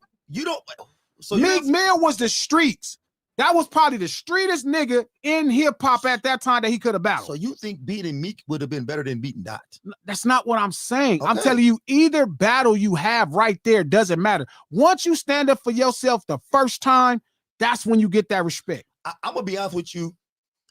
After he stood up for himself against Meek, I like Meek. I think he's a super dope rapper. But I actually thought Meek was not a good battle rapper after that. Meek was a battle. Tell us he's tripping. His reputation was already preceded him. Y'all think? Let me ask y'all right now. Y'all think Meek did good in that battle? Now you're saying in hindsight. I'm just saying. That's what I said. I'm I want to know this a record. I thought Meek was going to wash him. No, going. I like that. I want to know. Initially, I thought he was going to watch. So what? I got a quick little 2 seconds. Go ahead, do your thing, Joseph. I think this is what G is saying. Look, like he got the respect. Okay, he's a writer from that first battle. After that, if you just go around picking fights for people willy-nilly, it's like there's nothing to gain from that at that point. Like he flipped the switch into like, okay, now you have that on your belt. Okay, we'll see you that way. Don't push it after that. Don't just start going around looking for fights, because real niggas don't do that shit. Real people don't just pick fights for bullshit. But he let that shit go to his head like a lot of people do when they get a little power. And then here we are. But why G is saying that we don't got because he jumped this shit, right? He jumped to the shit with Push. That's Wayne and them, right? He could have just let it go. The shit with Dot. Skip over. That ain't picking fights then. I'm telling you, you don't remember Drake's initial line when he first got into this battle? He was like, "Here, diss me, you'll never hear a reply for it." Yep. Now you start to reply to everybody dissing you? That's just dumb, bro. How you wait till you get in the shit that got you in position? you abandon that. Magnanimous. Now you're gonna abandon that. Yep. And be like, all right, listen. Once you fight the first time, once I beat up, shout out to my homeboy Crazy. When I mop Crazy Cuz motherfucking ass, what the fuck? You can't say shout out to my homeboy Crazy Cuz because he from the neighborhood. Shit. He the homeboy. But you can't mop him up and just I mopped the floor with Cuz. Oh my god. No, that's it. I was telling Valdez the other day, you develop relationship respect. Yeah, because you fight your friends. Because and also you remember fighting certain friends. Like that was a day. And also you know, but now you know. You have to put his name out there. You have to put his name out there too, bro. Now you know they're real. Everybody's afraid to fight. So when you find someone that actually does and they really do it, there's this mutual respect that you can't get away from. But it's not the win or loss. It's the fact that once you do it, that's it. Exactly. It didn't matter. Say mop him up though. Man, I put hands on my homeboy. I dogged him, and he deserved it. He deserved it. Shit, he deserved that shit. Oh, he deserved. Okay, he was doing some bullshit. He was trying to stab me with a pistol and all that. Okay, he deserved. Oh, he tried to. Okay, he got to. We arguing and shit, nigga, and the nigga kept trying to. So what? Here's the story. Story time with the LO. Shit. Here's the story. So my older homie Dusty, rest in peace. Dusty was in a wheelchair. The song "Ghetto Vet" is about Dusty. I was wondering what the hell you was doing. He in a wheelchair. Okay. Yeah, Dusty in a wheelchair, but Dusty like this nigga that's on swole, big old arms. You know what I mean? Wheelchair, nigga. Yeah, but it's Dusty. So Dusty kept fucking with me. So I start fucking with Dusty, my OG homie, Big Dusty Dusty's Low. a crazy name, right? Wheelchair. Okay. Dusty, right? Boom. So Dusty tripping, I'm pressing on him and shit. And I got Dusty mad. He like, nigga, I'm gonna have my nephew punch you out. This is Lil Crazy Cuz. Right? Okay. So Lil Crazy Cuz, now I remember I told you the story about Big Crazy. Big Crazy Cuz was a homicidal maniac. Okay. So, Serial killer. Yeah. So Lil Dusty was popping it. I'm like, man, he ain't finna do, not Lil Dusty, forgive me. Lil Crazy Cuz was popping it. Yeah. So I tell Dusty, nigga, he ain't gonna do nothing to me. Now, at this point, I'm not fighting everybody. So everybody don't know that I probably could fight. What's the age on this? This is 19, 18, 19. Okay. So this is forever ago. Yeah, this is forever. Back in So, the day. Okay. yeah, so he like, nigga, I do woo well. So he talking, I'm like, man, back up. So I'm fucking with his uncle, right, who was my G homie. He trying to press his line. He about a year older than me. He trying to press his line. Mm-hmm. Feel me? And the nigga pull out a pencil and start trying to swing it at me. And I'm backing up like, what the fuck? And I'm like, man, pencil. I'm mad, but I'm not finna trip because he got this pencil. And my older homie Moon, shout out to Moon. Moon said, hey, fuck him up. I'm like, man, this nigga might stab me, might kill me. He said, if he stab you, shoot him. Don't let nobody kill you over here. He said, whoop his ass. So I took him out in that street. He swung that pencil. I slapped that shit out his hand. Now we chunking him. I'll beat his ass into the ground. That's it. You don't get no more. That was the overcoming arc. You overcame it. That's the story, Ann. He just walked around with pencils. We was at school. Well, we all worked around with pencils. Yeah, back then. Like we all had pencils. We so used to play pencils. Yeah, we did. So like I did that too. So like once you cross the arc of going from like, bully to soldier, that's the arc. This ain't boxing. I know they say hip hop is a sport. They lying. LL Cool J said it ain't no fucking sport. They are lying to you. LL said that. You better stop. I swear to God, LL said this shit ain't no fucking sport. You better stop. Wrapped around it ain't no sport. That nigga serious. You niggas not better than me. I get it. We black. So everything in competition with black people got to be sports. Can't be competing about grades. Don't make that. I'm saying it ain't sports. You don't get more if you beat this person more. Hip hop is not an a art. linear. It's not a linear metric like that. Like yeah, it's an art. Where you battling can be a sport. This many points. But hip hop don't depend on battling. No. You don't have to take every battle. You know, it's a lot of backpack guys out there tallying up what you get for beating this guy. No, they have sanctioned shit for that. Points for beating Meek Mills. You don't get. You better stop paying attention to them. You better stop paying attention to them because you don't get nothing. Knocking out Meek put you in a position to where niggas respected you. They respected your get down as a man, as a true artist in the thing. Like niggas was like, okay, he ain't gonna just let everybody bully him. Yeah. That's it. Now you take fights. Because now you on top of the game. Like right now, your boy keep calling out Deontay Wilder. He like, this nigga's Hall of Famer. I'm gonna get him before I get out of here. Usyk. Talking about Jake Paul? No, he's talking about Usyk calling out Oh. Deontay Wilder. and I get it because right. everybody like Wilder my bad. done. Not Joshua, my bad. He gonna lose a burrito. Listen, and I get it. Wilder done. He can't win. You call Hall of Famers out. Well, you don't got to. There's no more money to make. You might fucking have a bad night. And that's what happened to this nigga. He's Usyk, and he called out. He let all that shit happen. Let that shit go. In boxing, right now, if he beats Wilder, he's not going to get way more credit today. He'll get credit in the history books, but you think Wilder done. He got everything to lose and nothing to win except 20 years from now. Okay, but see, I'm glad you brought up that Usyk and Wilder that's situation. boxing. Because in this situation, Drake would be Wilder. An ex-champ just took a No, he's not Wilder. Drake was the reigning champion. Wilder used to be the reigning champion. No, he is the reigning champion now. And then he got his ass beat down. That's crazy. And he got his ass beat. And now he coming back. Now he dangerous. No, this would be Wilder dangerous. No, Drake this dangerous now. no. This would be Drake dangerous. Then Drake dangerous right now. Right, yes. No, this would be if Chuck right now. Yeah. This would be if Dot listened to Chuck and start rapping against him. Yeah, there you go. That'd be the wrong move. That'd be the wrong That's move. what he would look like. Why the That fuck would be would the you wrong give move. him the fucking opportunity? For what? That'd be the wrong move. Hey, Wrong move. And it don't matter. And it don't matter whether you win or lose. what you think right now? After this situation, do you think Drake is looking for somebody to come back and be like, all right, I got to come back and do something here? Make an example out of somebody. Make an example out of How? Nah, you keep I don't think he need to do that. You know who need to do that though? You know who need to do that shit though? Cole got to do that. Cole got to do that. Cole got to find somebody to make an example of. Cole got to make an example. That's a prime example. Yeah, Cole got somebody. Cole need a Meek Mill. Yes. Yeah. Perfect. Cole got to make an example out of somebody. Hey, it's gonna be Glasses. I ain't Glasses Meek. set himself up to get dunked by one of these dudes. You fuck with me, you gonna get punched on and dissed. Hey, That's all I'm saying, bro. You don't Sure, want and this, he gonna folks. fight, so we gonna be in a good fight. You really don't want this. Mhm. We know what to set up the fight. Yeah. You get the same shit. Cause fuck with me, I'ma diss you and fight you. I'm telling you, hey, they gonna do a collab song. I wonder why 50 didn't mention that Cole fight up in the that's cool. documentary. You gonna hop on? Yeah, Cole, Yeah, Cole, Drake versus Joker Glasses. I'm all in. Let's rock.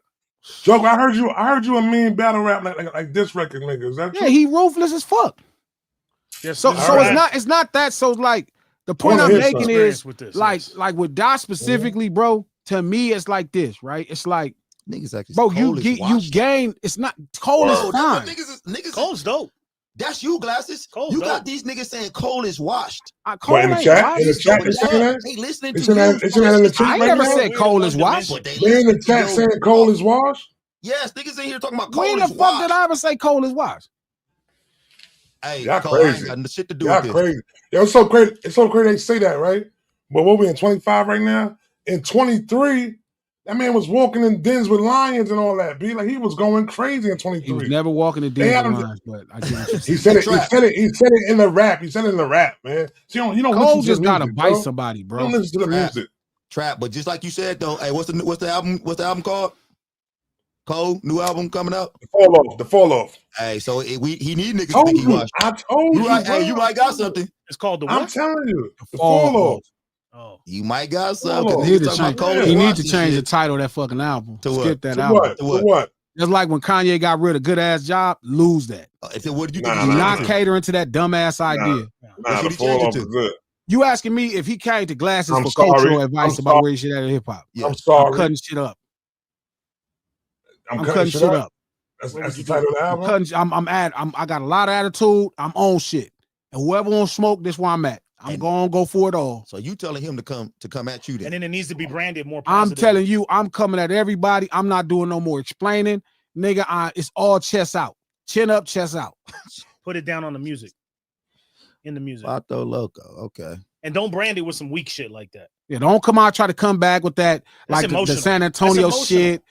You know what I mean? Nah, I don't want to hear no more of that. I want to hear no more of that, man. I want to hear no more. Yeah, I don't want to hear no more of that explanation. Yeah. Oh, it'd been like this if we'd have did Come it. out and murder niggas. All that bro. shit. Just Come out and murder get to it. Do y'all think he could do that? Because Yes. he used to rap like Yes. that. He could bring out a motherfucking machine gun, mini gun, and just He dope enough. kamikaze He gotta- these niggas, yo. I'm not He saying gotta can he call do it his lyrically. next- We know he can rap, but I'm saying, his but next- would it be Would it be believable at this point? Yes. You think it'll be His believable? next single, dope if he just, that's the He's thing. dope enough. You his have to next rip single it gotta all off be- and just be authentic and grind. And that's the thing. He ain't been in a long time. It's authentic. It's like this industry, some money, it like smooths the corners out. He been contrived and measured too much. Yeah. This is what's happening. This is what everybody notices. Hey, y'all Waters see- motherfuckers Y'all don't down, like his sadly.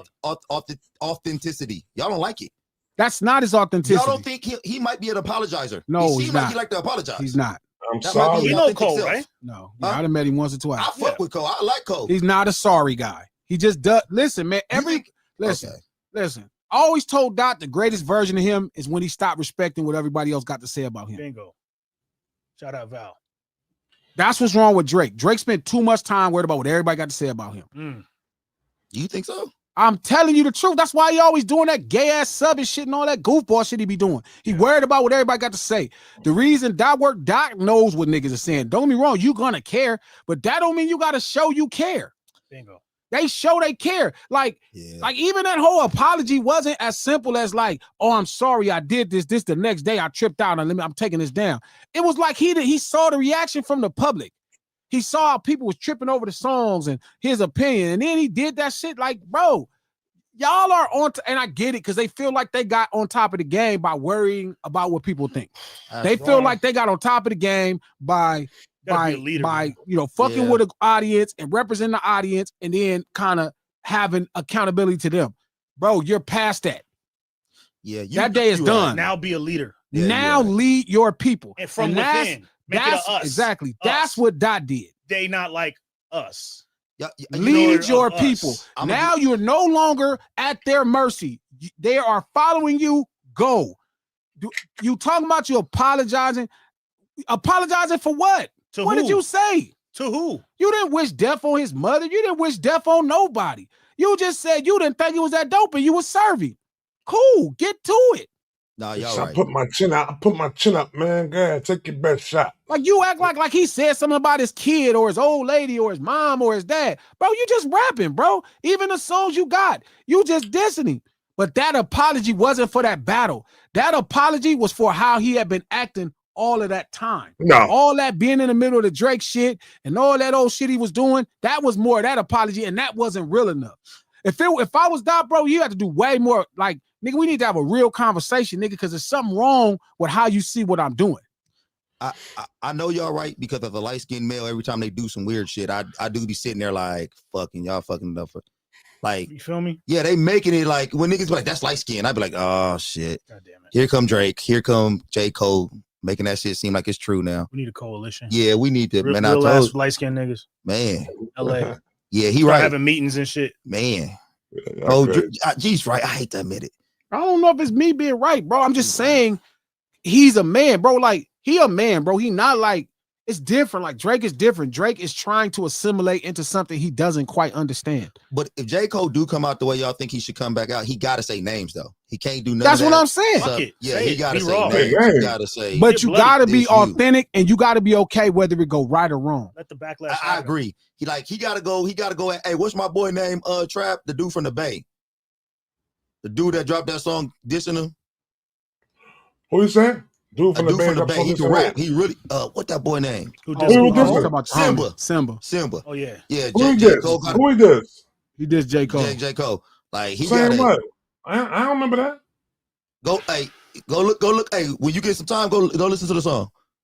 Right. But like Simba, he got to come back as Simba. He got to come back. Everybody who dissing him, he do got to. But he got to say their name. He can't do none of that shit. There's no such thing as hip hop battle immortality. You can't gain that. You only as good as your last battle in hip hop. There is no immortality. You only as good as your last battle.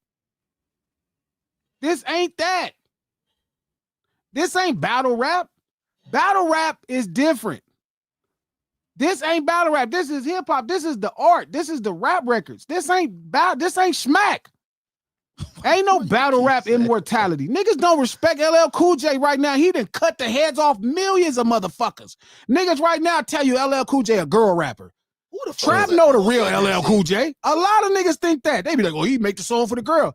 Man, this nigga that rolls so many heads and cut heads off. Niggas don't remember that shit. They ain't finna go back and listen to him fucking over Kool Moe Dee or battling Ice-T or cutting fucking with cannabis or rapping. Niggas didn't even know he rapped against Biggie. Yeah, did we mention that in here? Huh? We mention that up in here? Because Shanti mentioned. No, Coach. Niggas don't even know that him and Biggie was getting at it. Yeah. Like LL, niggas don't even know that. Niggas know I Need Love, Around the Way Girl, Lounging. They know that. That's what they know. Hey, they don't know you for what they know you for. That's so, nigga, like that's like Dot right now. That's like Dot and shit. Do you know LL G? I met LL a couple times, like 2 or 3 times. Oh. One of my big brothers, Bobcat, is like one of his most important people in his career. She got a lot of overlap. Great dude, yeah. He did Bigger and Deffer. He did I Need Love. He did Bad. Oh. So that's LL was the first dude I met ever from the East Coast. Oh, sick. Wow. He just embraced me. You know what I mean? Exactly, Mark. They know doing it. Niggas ain't no battle rap. If that was the case, the number one name in battle rap immortality would be LL Cool J. So niggas don't even treat LL like he that nigga. Nobody ever like. They don't even know that that's a diss. Okay. They think he just rapping. Mm-hmm. They don't know who they talking about. That Mama said knock you out. It's they don't know who. They don't know who Mama was saying knock out. I'm bad. It's tied to less legacy and more current events when you do battle rap. Bro, I'm trying to tell you, Coach. Shout out to the homie that just said that at the lunch table. There is no battle rap immortality. There is none. You take these fights, you fight them when you're ready to fight them. I just feel like the I Need Love and all that stuff and shit so long. I know LL from beating up burglars, socking Jamie Foxx. Like this, you are alive in the time, not these people. These people don't know about that. People was telling me they was like Drake is battle rap tested, and he studied battle rap. Like, he studied battle rap. This nigga Joker gonna laugh at every because he said it, and I'm like, that's not something you really brag about studying battle rap. Like you grew up rapping and battling. You don't study it. Like, you know what I mean? Like it's part different. Of the culture organically. It's just what you do. Yeah, it doesn't need to be something that needs to be studied and packaged. Study battle rap. What it is. Revenge just said he never heard about Revenge. LL was chopping niggas shit off. He said, I never even heard about LL doing that. Pause that. Chopping niggas heads off. Yeah, he had the song where he won that Kool Moe Dee, Ice-T, and MC Hammer all in one song. Everybody. All in one song. When I initially heard L, I hated on him. What was that? Like, I kind of thought he was I thought he was a girl rapper. I kind of thought he was like the first Drake when I initially heard L. But after I started kind of listening more to him, I said, this nigga L is dope as fuck. This nigga is. That was tough. And then after I got older, I was like, not only is this nigga will battle your ass, the nigga will probably beat the shit out of you too. And gonna fuck your bro. The story of how the whole shit happened with him and Cannabis was like some narcissist shit because Cannabis goes to him and goes, y'all got a dope rhyme right here, bro. And he had it because he kept on complimenting about the new tattoo he had. He like that tattoo fire. I'm gonna mention it in the rhyme. This. So L like, nah, don't do that, bro. He's like, don't do that. Don't put that in your rhyme. I think it was already in the rhyme. I can hear. Don't do that, B. Yeah, don't do that. Don't do that, B. You know what I'm saying? Don't do that. This. So Cannabis took it out. Nigga L still went after nigga. He said, now let's get back to this mic on my arm. If I ever left my side transform into a time bomb. But I blame you. You don't want to ball that. You want to idolize, huh? I blame you. Why you blame me? Because it's niggas like you talking about Cannabis won that. Cannabis did win that. He did. Didn't what? How y'all saying the Cannabis? That nigga L beat it. Have you ever seen the second round KO is how people know him? Yeah. What is that's song for song? 99% of your fans don't exist. Beat him with that one. No, definitely was one of them lines. It was the only 99% of your fans were high over, dude. It was done. It was done. And I was a Cannabis fan. I think Cannabis was dope as fuck. But have you ever seen a boxing match where another nigga winning, but a dude hit him with a good punch and his fight over? Knock him. That was like a one-hitter quitter, bro. Shout out to Dwayne Scarborough. That song wasn't all that. Dude. Shout out to Dwayne Scarborough. Drake had everything to lose, nothing to gain. Nothing. You're doing 6 nights at the Staples. You gonna do 7?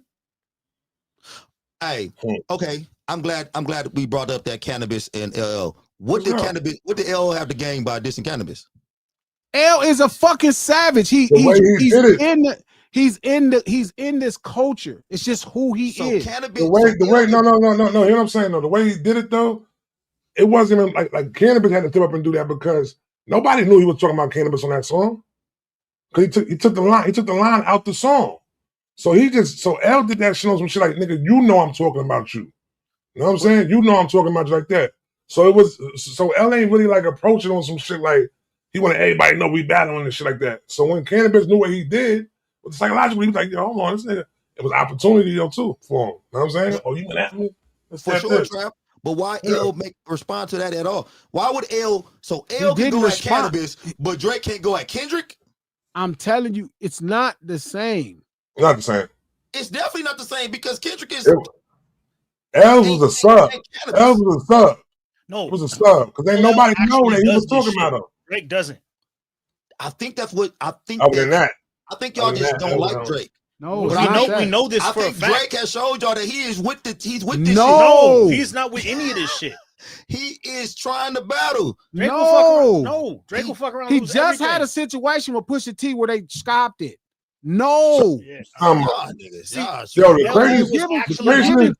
Yeah, you give him credit. You give him credit. You give him credit for you give him credit for dismantling Meek Mill.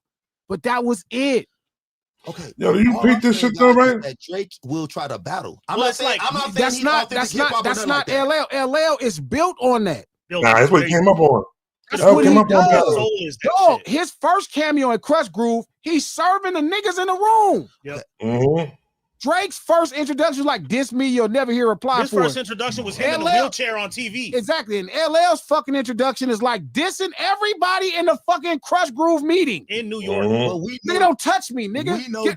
You remember how that nigga did that? Get your fucking hands off me, nigga. I'm gonna serve everybody. He was like 16 years old, too. I'm serving D. I'm serving Rick, and he's 15 years old. Yeah, I know for sure that Drake is, y'all know Drake is the greatest chameleon in hip. In this ain't that though. But he probably mimicked everything LL did. You can't mimic.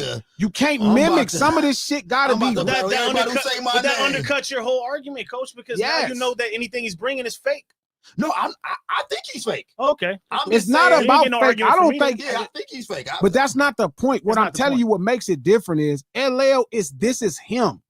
He's just this uber authentic, competitive MC. And that's how he came up 15, 16 years old. He's dissing the niggas in Crush Groove meeting.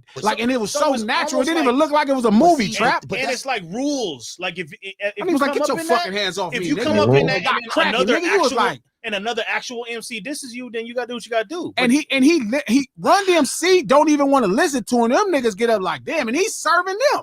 But if he run up on him and hop, nigga, that's him. And I get all that. But if y'all gonna base your argument that Drake should not have battled because he was at the top of the game, he had nothing to gain, then you got to say that for L. No, because he don't have L is being authentic. L is being authentic. Drake is not. What is he gaining? It's not gains or wins for L. Exactly. It's principle. It's just what he does. It's principle. It's who he is. It's walking for LL Cool J. If you do that, that's like breathing air. Bitch ass niggas think they fucking with me. That's how LL breathe. I'm serving all you niggas. You niggas is weak. Wow. Like that's him. That's been him the first day we saw him. So it's like Cannabis knew that that's who he was messing with when he did that. And Cannabis was down. He was game. He was like, all right, let's get it. And let's be real. Cannabis got a even though it might have been detrimental to his career. That second round KO is one of them songs. He did get some super legit props from that shit. I mean, I remember when I heard that shit, I was like, holy fuck. Like, no, second round KO was like that. Yeah. No, second round Cannabis was just diplomatically like that. Silly. Except for one line. Yeah, Cannabis is like that. But the point I'm saying is you get nothing. Like you get nothing. LL, that's just he not like Drake is all anything. Drake is all business. Yeah. Right. So it's not about culture. There is no culture in his approach. There you go. Right. It's like business. Yeah. Like even him battling Meek Mills was more or less about him gaining something that he never had. Like an acceptance with masculinity where niggas respected him and said, you know what? Like nigga, like damn, nigga, okay, you all right. You ain't gonna let everybody bully you. And then he got it. But even when he battled Pusha T after that, bro, it was like, all right, you just getting out of hand. Like, you know what's so crazy? You know what's so crazy with him now, as we talking about it? All three battles. Meek did the Meek battle, brought up his girl. Did the Pusha T battle, brought up his girl. Did the Kendrick joint? But like, yo, bro. That's why I said it's like the Diddy shit. It's the Diddy in here. Yeah, yeah, it is. That shit ain't right. Diddy, that's crazy. Diddy in him. That's what I was saying. People got mad at me. I'm like, bro, so much of that stuff reminded me just like the kind of the stuff you hear. Like, damn, very homoerotic shit. Wow, what's happening? Not saying he's like a gay man, but it's like things are rooted in masculinity when it comes to sex with him. So like he's sleeping with girls. Because if you remember, that's what the whole premise of this battle was about. Him fucking with Future bitch, him doing this to this bitch, him talking to this bitch, and then he get in the battle. He talking about this bitch. He now talking about this woman. Like it's homoerotic. Like his connection to other men, his connection to other men is through women. Like, yeah, I fucked your bitch. Like, what difference? Like, it's just a bitch you fucked. I don't think Drake is. If we found out Drake was gay, I don't think nobody'd be surprised. Oh God! No, I'm just serious. Shout out to Breezy. Thank you for the $5. Smokey, Ashford, and Simpson, Marvin Gaye, Gamble, and Huff. I'm missing a few, but Kendrick can be added in there as one of the greatest songwriters for sure. I like that list. Right. That's a good list, and I agree. That was a very good. That's a fucking good list, Breezy. And let's I didn't know what you about to do with that list. In that list. Let's add Stevie in that list. You can't leave Rob Templeton out at all, huh? Yep, Stevie's number one. Of that type of level record writer. Well, and Stevie? And Stevie? No, I'm saying in that pool of writers. Okay. Obviously, Stevie been writing records for. And then the old freaky boy in Illinois, he up there too. I'm saying he walked in that door. I'm not saying Stevie is in another room. Hello, boy. But he walked into that room of all time. Like he's gonna make the Songwriters Hall of Fame. Yeah, for sure. For sure. So he You said you with me on the Stevie thing? Yeah, for sure. That's what's up. Yeah. Even though that's the last time I don't get me wrong, Smokey, Babyface. I'm not saying Doc called Smokey. You owe me one. You owe me one, Coach. I'm not saying Doc called Smokey, Babyface, and Stevie Wonder. That's another room. I'm just saying he's in that pool of guys. Yeah. He not where they at. They way. Where does he rank? Where you feel like he ranks amongst just in hip hop? Oh, for sure in the top 1 percentile. 1%? Oh no, for sure. Yeah. Trap, come on now. He's one of the greatest songwriters ever in hip hop. I got one. I got one. I wouldn't argue if somebody says he's the greatest songwriter ever in hip hop. Like I'm not saying you're bugging. No, I don't think so. Do you got him over Lupe Fiasco? Yeah. I got him over Lou. Nah, Lou's a crazy songwriter, B. I agree. And nobody really, Coach didn't know. Yeah, Coach. Okay, that's another one I'm putting you on today. If you don't know about Lupe, I know about Lupe Fiasco. Okay, all right. I know about Lupe Fiasco. He's a dope songwriter. Yeah, crazy songwriter. I don't think he's a bad songwriter, but for you to, I think he in the same, like he has some big doors, bro. Like he wrote a #1 top to bottom. Yeah.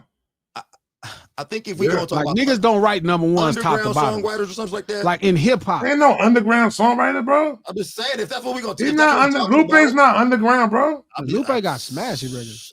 Yeah, he got a smash. I mean, he got a smash shit. Like, what are we doing? This is not in control, Coach. Jesus Christ. Yeah, Coach, you gotta stop. Shout out to Moo. Thank you for the $5 move. Doc can do everything in the GO conversation. Doc can do everything everyone in the GO conversation can do. No one in the GO conversation can do everything Doc can do. Like, what are y'all talking about, bro? What is that supposed to mean?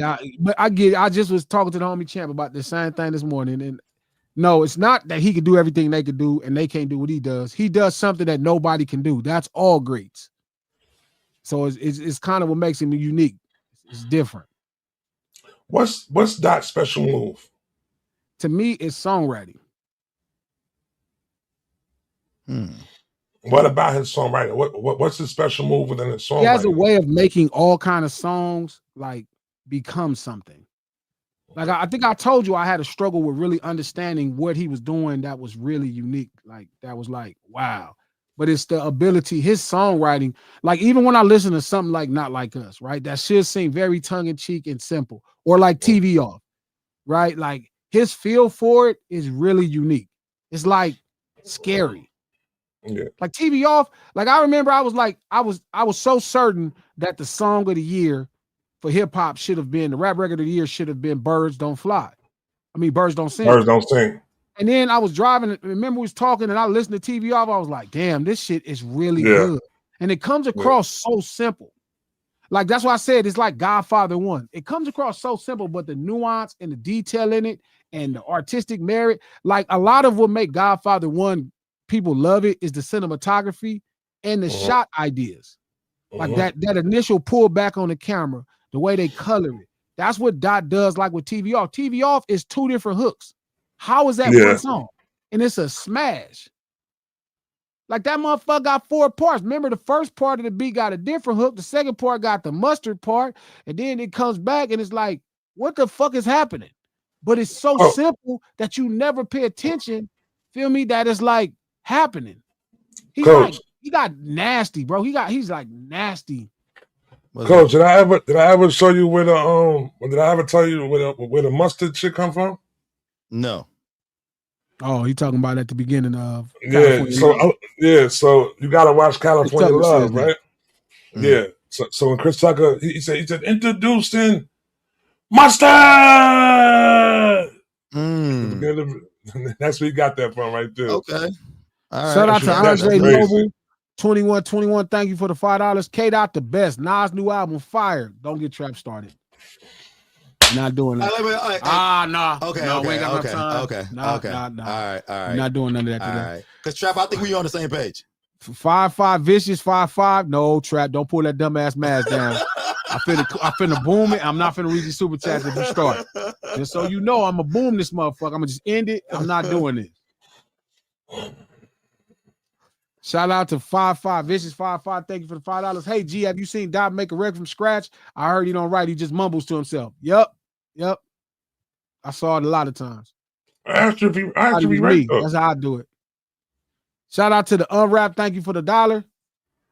Shout out to the Unwrap. Thank you for the $10. Question for y'all. I once read that a good portion of the songs we hear on radios are actually written by a small group of people. Any truth to that? Yes. There was a time Neo, Dream, and T-Pain wrote damn near 90% of the records. People don't forget how dope Dream was. It's like that all the time, though. Like a certain style of songwriter could really be in. So, yeah, that's a big, big truth to that. Shout out to Breezy. Thank you for the $2. Clips, Lord willing. That's a good intro. One of my favorite intros is the G-Unit intro with Young Buck. That shit was fire. Vacate your home. I come to break your bones. America's Nightmare. We had it again with a Desert Eagle and a Black Mac 10. You never know what happened when we come through. Them cowards don't want none. They screaming that they murderers, but walking with no gun. Come in, nigga. Don't run or die where you standing. See, I'm holding on this cannon in your life. I'm demanding. Put this pipe to your melon and your brain on the pavement. These niggas is talking, thinking security gonna save them. Nobody gonna speak when homicide pay a visit. Look you right in your eye and tell you we don't know who did it. Corrupted by street corners while shooting at the police. The fiends up all night, so the neighbors getting no sleep. You better get used to it. You know how we do it. Shady Aftermath, Interscope, and G-Unit. Yeah, that shit was that fun. Nigga Buck. Hey, Buck was so fun. Jesus Christ. Hey, Buck getting played in the car on the way out of here. That motherfucker was going off. Shout out to K-Way. Thank you for the $2. Good Kid, Mad City is Boys in the Hood. GNX is Menace in Society. Nah. Those are kind of sisters. Can we Nah, K-Way. I ain't fuck with that. Shout out to Breezy. Thank you for the $2 intro. Kendrick's Wesley Theory, Gang, West Side Story. West Side Stories and that What Up Gangster. What Up Gangster is a dope one. Trap got hella good. The Ruler's back. I mean, if we talking about some really good ones, The Ruler's back. Straight Outta Compton should probably be in there, like whoever said that earlier. Yeah, I was gonna say Straight Outta Compton too. But I think we all agree Dreams and Nightmares crazy. Dreams and Nightmares number 1. That is fucking. And that Bitches of Ride is number 2. I lifted weights to Dreams and Nightmares for 3 years straight. I believe. Shout out to K-Way. Thank you for the $2. I seen a slave movie on Tubi. The slaves had braces. Oh shit! What was the movie, K-Way? Oh, what happened? Shit. He said he seen the slave movie on Tubi and he seen a slave movie on Tubi and the slaves had braces. That's crazy. Shout out to K-Way. Thank you for the $5. Good Kid, My City. Good Kid, Mad City. My city is effed up. To Bimba Butterfly, my environment is effed up. Man, I'm not doing all that shit, K-Way. My fame is effed up. I'm fucked up. GNX, y'all got me fucked. Hold on, let me read. Fuck, man. Good Kid, Mad City. My city is fucked up. To Bimp a Butterfly. My environment is fucked up. Damn, fame is fucked up. Mr. Morale and the Big Steppers. I'm fucked up. GNX, y'all got me fucked up. Definitely the laugh. That's fire. Anyway, stupid. That's probably him too for really saying that shit. Yeah. Shout out to Beloved Bone. Thank you for the $5 on the song Mad City. What word did Dot beep out on the line at the same burger stand where Blop hang out? I don't know. I know the song. I don't really be asking all them questions about even friends rap. Like, nigga, if you don't want me to hear it, you wouldn't have beat it out. Nigga, who the fuck? Like, I'm not Sherlock Holmes. I ain't investigating your lyrics. I'll ask him though, Beloved. I got you. Make sure you text that to me, coach. Okay. On the song Mad City, what word did Dot beep out on the line at the same burger stand where Beep hang out? And I asked. I got you too, G. Thank you. Shout out to Ms. Hummus. Thank you for the $10. Section 80. My hood's fucked up. Good Kid, Mad City. My city is fucked up. To Bimp a Butterfly. My country is fucked up. The world, the world is fucked up. Mr. Morale and the Big Steppers, I'm fucked up. GNX, y'all got me fucked up. That's a random YouTube. You been at Ms. Hummus? What's up? Shout out to Tamila. Auntie, what's going on? Thank you for the $5. Glasses, how you feel about JCon saying y'all favorite rapper is Quiet and saying he can rap circles around anyone? He's with the BS too. Because he's not dissing him, because he done went in every fucking comment across fucking social media said I'm not talking about nobody directly. So why would he say something? What he supposed to say? You said you're not dissing him. And if you want to diss him, you just say his name. He gonna do it. He'll do it. If you asking for it. He'll do it. Remember he did the Eminem song, like 8-minute Eminem song. He dissed Eminem, but that he not. He'll do it. He don't care. He's not gonna do that. These people. Man, not wasting no song on that documentary 3 of them trying to go at Kendrick. I would hate that, man. For real. Don't do that. But, that's that's what he's gonna do. Yeah, he can rap circles around anyone. I don't know. He ain't rapping no motherfucking circles around me. Who you talking about? Chuck, gang. Oh, he ain't rapping around Look, me. man, he's supposed to say that he's a fucking rapper and he's a really all-time great rapper. Like, he's supposed to think he can out-rap everybody. Like he can rap. Solid. Damn, Joker, what? Joker's a rapper. What he say? That's what said solid. He's solid, but he's not impressive. Chuck just solid. Yeah. Chuck not impressive, Joker. Joker's a rapper, bro. Like a rapper's rapper. Give me 8 right now, Joker. Give me 8 right now. What's up? Hey, yo, don't touch me if you think you a thug. My steaming blood turns every one of your fingers to nubs. The rhyme prodigy, bringing you intellectual property more valuable than 4 houses on boardwalk will be. So plug your ears and get to stepping, because I sleep on rappers and snore louder than Harley Davidson's engines revving. My brain isn't just a living legend, it's straight huge. I beat supercomputers and chess in like 8 moves. What? That nigga is nice. Hey, so you know a nigga's a rapper, because the nigga said, give me, hey, that nigga said, I got shit. I can keep going. I got 15 more minutes straight if you want. First of all, bro, I know you did. I didn't know when he was gonna stop. Nigga said, "I know you did." I know he did. Like when he started out there, he took a deep breath, nigga. Like he's about to go for the next 30 minutes. I said, that was good. I don't hang around. I don't hang around nothing but rappers, dog. Like if I'm hanging around a nigga that can rap, like if you see me around Chuck, he can rap. You see me around Dottie, can rap. Joker, I don't got niggas around me that can't rap if they rappers. But that's iller than that, though. Is I asked you a question one time. I think I might have asked you, like who was the most talented person, like that you've been? And he said Joker. He said Joker. Or and I'm talking about just talent wise. Yeah, bar wise. All the above. Either way, he's going to rap. When you asked him to drop 8, you didn't hear the deep breath this nigga just took. I thought I was gonna miss my game. I said I ain't about to make the game. Joker said, I think Joker went for 30 100 right bars now. for you, right? Easy. Shout out to Breezy. Thank you for the $5. Comparable films to the album. Good Kid, Mad City, Boys in the Hood, To Pimp a Butterfly, Do the Right Thing, Damn, Pulp Fiction, GNX, Menace to Society, and Judas and the Black Messiah. That's hilarious. Compare those to albums. Yeah, I still ain't seen. I really do that. Keep that one too. Keep that one. I like that right there. I want to put that on. I like that. That's dope. Okay. Yeah. Shout out to Baseline. Thank you for the $5. Joker gonna pop up randomly and think I won't notice. Shit. What up, G? Coach, Trap, Joker. Gonna put my Diamondback hats on now. AZ in the house. Who's that? That's Baseline. Oh, what up, Baseline? What up, hey, Z in Baseline? his house. Tamila, what's happening? Thank you for the $5. Yep, we are. We are a special something. We definitely a special thing. All y'all Gemini is something else. Gemini, but just know what season this is right now, though. You heard? Normal people. No, you are not. We regos. Shout out to K-Way. Thank you for the $5, K-Way. Coach, overkill would have been Meet the Grams having Not Like Us success. Drake should be thankful. That actually, if Meet the Gram, I mean, man, could you imagine that shit had Not Like Us success? Tendernism, dog. Yeah. Tendernism. Meet the Grams was eerie. We done? That shit was it. You still got more? Val Vagoda and Steve Spiegel too. They're talking right now, and Val's the shit. And her, her and Glasses gonna do what up, Val? And potentially an album, which is gonna be amazing. I can't wait. I need some what's names from her. I'm gonna tell you. Yeah, we got you. We got you on the violin. Yeah, please. We're about to unroll that out right now. Yeah, please send me some. It's gonna be super dope. All right. Shout out to K-Way. Thank you for the $5. Losing the rap battle while on Ozempic and dick pills is dead as you got come on. Hey, that was crazy. I read that earlier. I could not wait till we got to that comment. Bro, that was insane right there. Ozempic and dick pills is insane. Don't do that one again, please. Eat your food, man. Shout out to Miss Hummers. Comments is where it's at, right? Man, tell you. Jesus, man. K-Way is a food. Table is the best. Eat your food, table is the best. Eat your food, shout out to Miss Hummers. Thank you for the $2. Mac Wop got that game for taking shots at that. I saw that Mac crazy as a motherfucker. Hey, Mac who? Mac Wop, the homie from Mac Wop. I thought she said Mac Wilds. Y'all know Mac Wilds? Yep. Okay. Yeah, I know Mac Wilds, yeah. Shout out to Beast Boy Dre Beast. Thank you for the $5. There's multiple songs on Game Project where he going at Dot. And the fact that his relationship with 2 T's is rocky and looks away.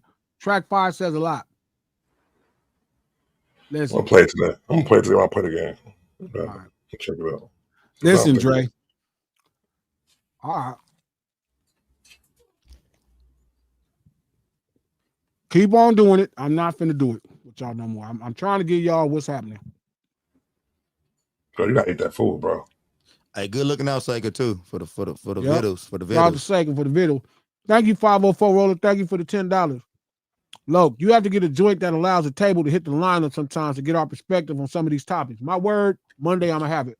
Yeah, get the phone. Maybe I get the phone. I could probably set something up over here too. If you can't do it over here, I can do it on this computer. I got it. All right. Bro, you gotta finish eating, bro. You can't do that, bro. Yeah, I'm sorry, bro. It's like a mukbang. Yeah, it's like I got my headphones on. It's like you right beside me. And you uncomfortable? You see that big dude that be eating all the time? He be like, Lord, thank you for doing that. You never heard him? Nah, I never heard of him. Oh, bro. Jay Boolin. Oh, them mouth noises with the headphones on are terrible. I hate that. Yeah, that's what I'm saying. His face, Trap was like, oh, what the hell? Yo. Yeah. You do sessions with singers with like Sony C800s, man. It seems like they're in your soul. Yeah, if they burp on that mic or some shit, it's the most. It's terrible, yo. Xena be doing that shit to me all the time intentionally. Send it to him. No, come on. Got a pancakes, eggs, multiple breads, feel me? Bread it up, feel me? Nah, no, you're not. You're not doing that.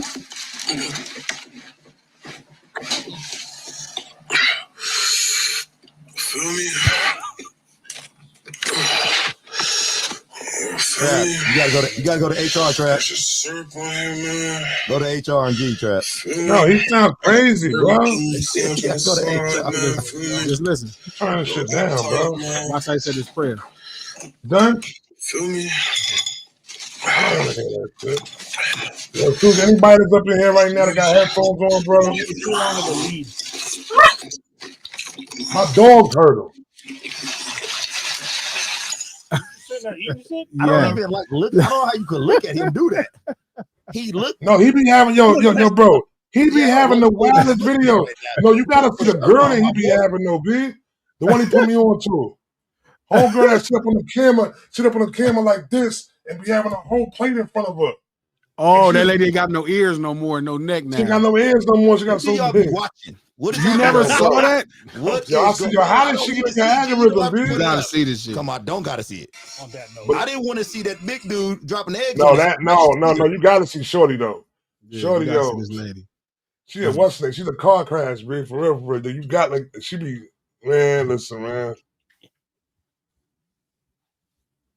What do you want to do? Let me get to this. Two things can be true. He can be marketing and is a hater at the same time. Michelle Jones, thank you for the $5. I don't know. Like, I know he's marketing. I don't know if he hates Dot yet. You know what I mean? I don't know. But I would hope that. I'd be really disappointed in him. Nah, you can't put hate on him. Hate's a strong emotion, man. Look. What the hell? What's happening, man? Oh, I see that. Hey, y'all. That's what she always said. Hey, y'all. Hey, y'all. Why y'all got a quadruple Big Mac over here right now. Like what? Where? Large fries. Eating content. Look at this. The large fries, a milkshake, bro. and a diet Sprite. Zacchaeus Jones. Hey, y'all. Look at this. That's our taco salad. Look how much tacos on the salad. Ain't no salad under there. Look, she's so big now you can't even see her ears. Oh, she got to turn her head. I thought she didn't really have no ears. No, she be getting busy too. She be messing all that. I don't know. Look, if y'all say you're a hater, I'll take y'all word because I don't know. Like, I don't know. I would hope he's not a hater. Ain't no hater. But shit, stranger things have happened. Okay, my last question for this situation, because you kind of came off initially when it first happened. You kind of had your tone seem like it's changing a little bit now. Like, are you a little shocked by how far this game is going with this? Hell no. Okay. This is Chuck 101. So when you heard the initial little jab, you knew that it was going to be I knew his audience would kind of take it and make it about them. Like, I know how you play with the people. I knew Chuck would come out because obviously he gonna have to have a different respect for Dot, so he gonna come out and say he's not dissing him.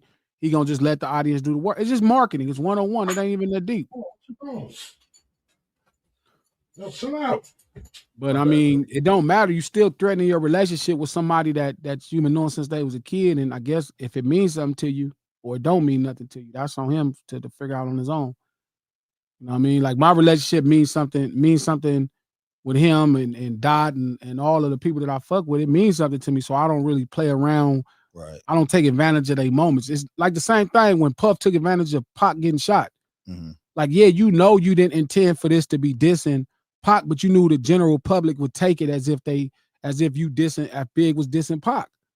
And it did work out to your benefit. That song became big and it got Tupac, it got Biggie all these dope looks, but you got it at the expense of somebody getting hurt that was a friend of Big. So if Chuck feels like, I know he's not dissing him, right? Just like Biggie wasn't dissing Pac and hit him up, but if you take advantage of the moment and you allow the public to fuck with it, then it could have some negative, it could have a negative reaction in the person that you really had a relationship with. And you kind of, the battle, you knew these things could be taken out of context. You know they could be taken out of context. You know what I mean? You know that people could do that. You know that. So it got to be worth what it's worth to you. Maybe it ain't worth nothing to him. Maybe, that relationship ain't worth nothing. You know what I mean? Maybe that love, like, it ain't like I stand up for Dot or I applaud Dot because people follow me or none of that. I'm genuinely proud of my homeboy and he deserves his praises to be sang. So, you know what I mean? But that's my opinion. You know what I'm saying? But it's also, I'm not ruthless enough. Like, I done had opportunities to be ruthless and propel myself into certain positions and shit. I just ain't been able to do it that way. Somebody probably gonna have to be ruthless for me. You know what I mean? Because it ain't in me. Like, I couldn't take advantage of my friends like that. I can't take advantage of Game right now. Like, even though Game is doing a bunch of shit that ain't my style, I can't even run him into the ground. You know what I'm saying? Because it's like, it don't feel like right. And no matter what I think, like, it's different. You know what I mean? For every person. But shit, that didn't stop the founder from taking over McDonald's. Oh boy. You know what I'm saying? Like, he took Norm and Mac shit. So, people saw that and still get Happy Meals. Shout out to NorCal Pete. Thank you for the $5. Dot was ruthless and strategic from choosing to collab with Metro and doing it after Drake announced he wanted to step away from music for a while. Yes, he is.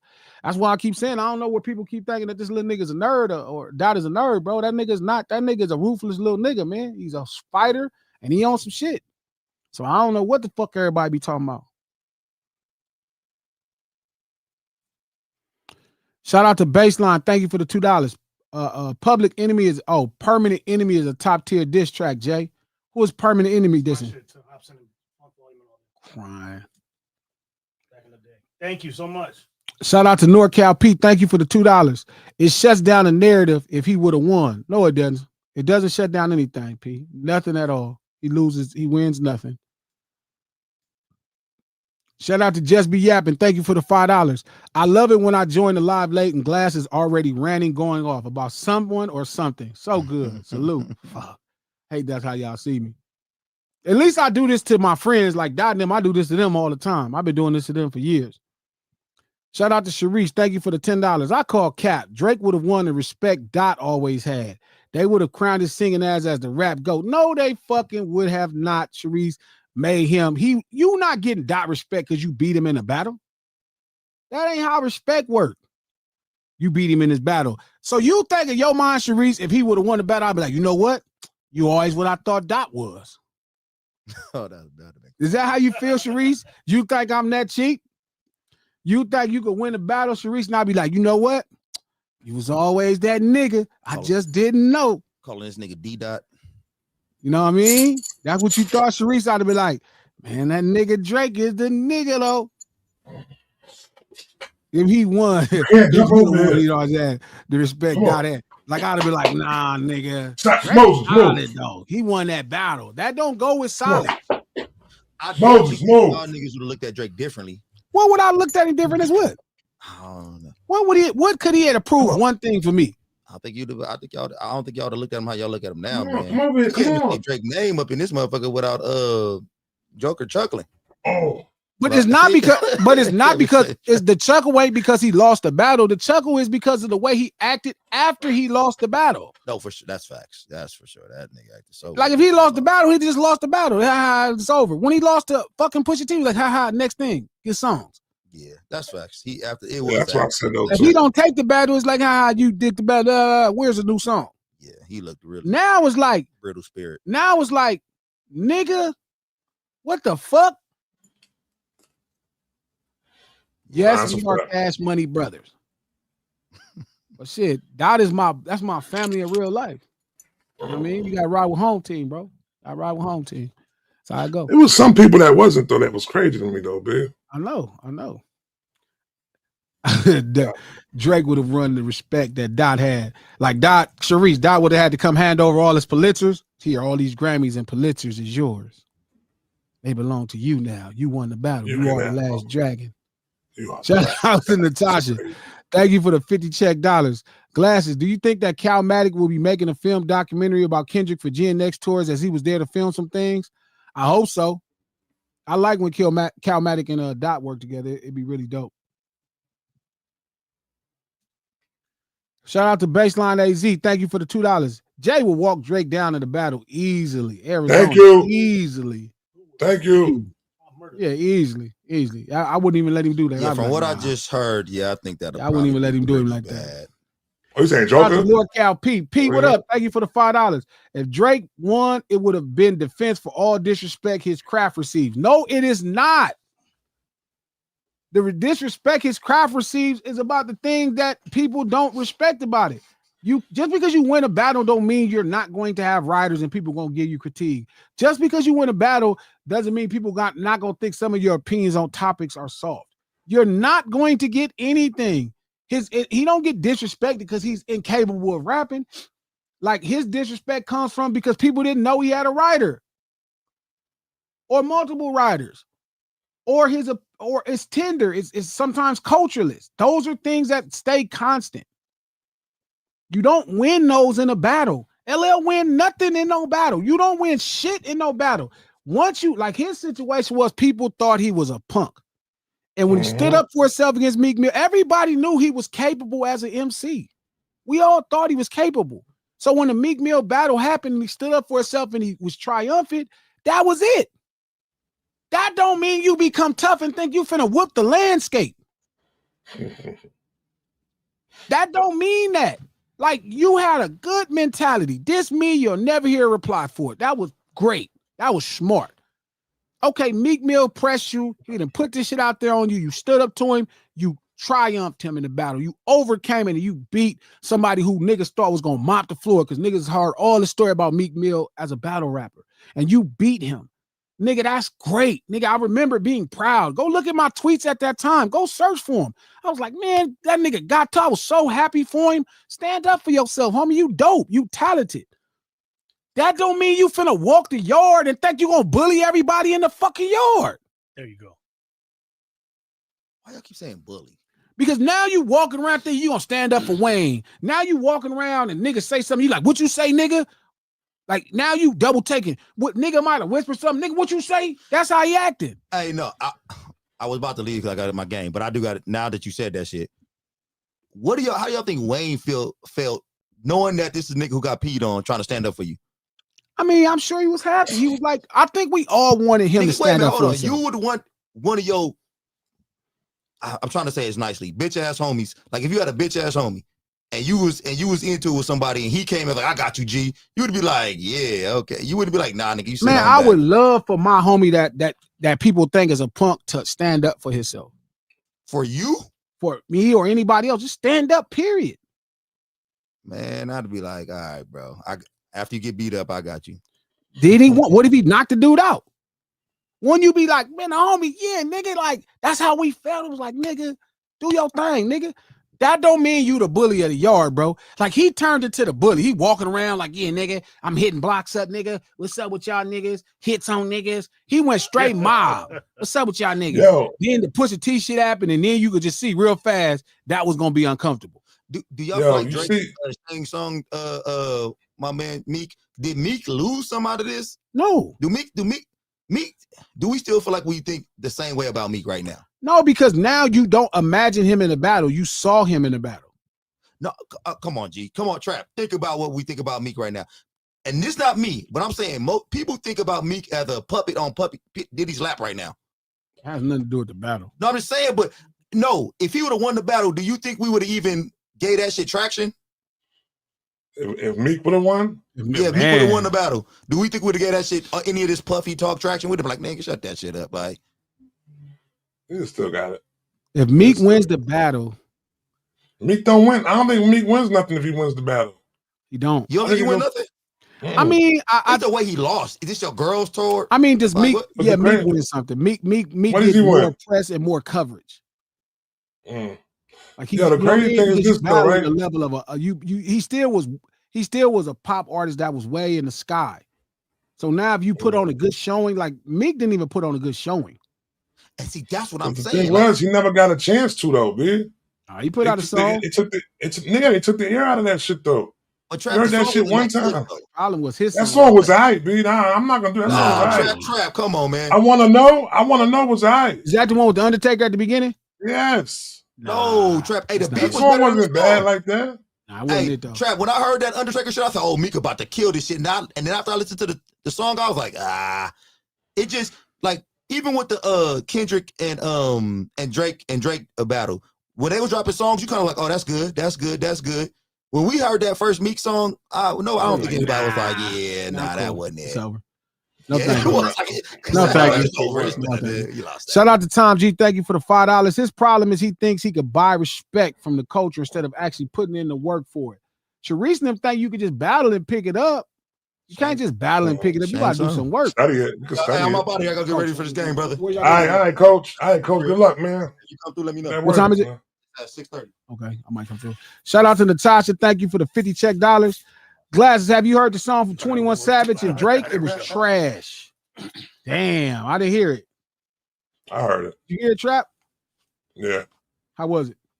Traditional Drake and Savage? Nah, it was all right. Shout out to K Wade. Thank you for the $5. This story confirms G is ruthless. He assaulted a crippled Crip, beat up his nephew, and punches on smokers.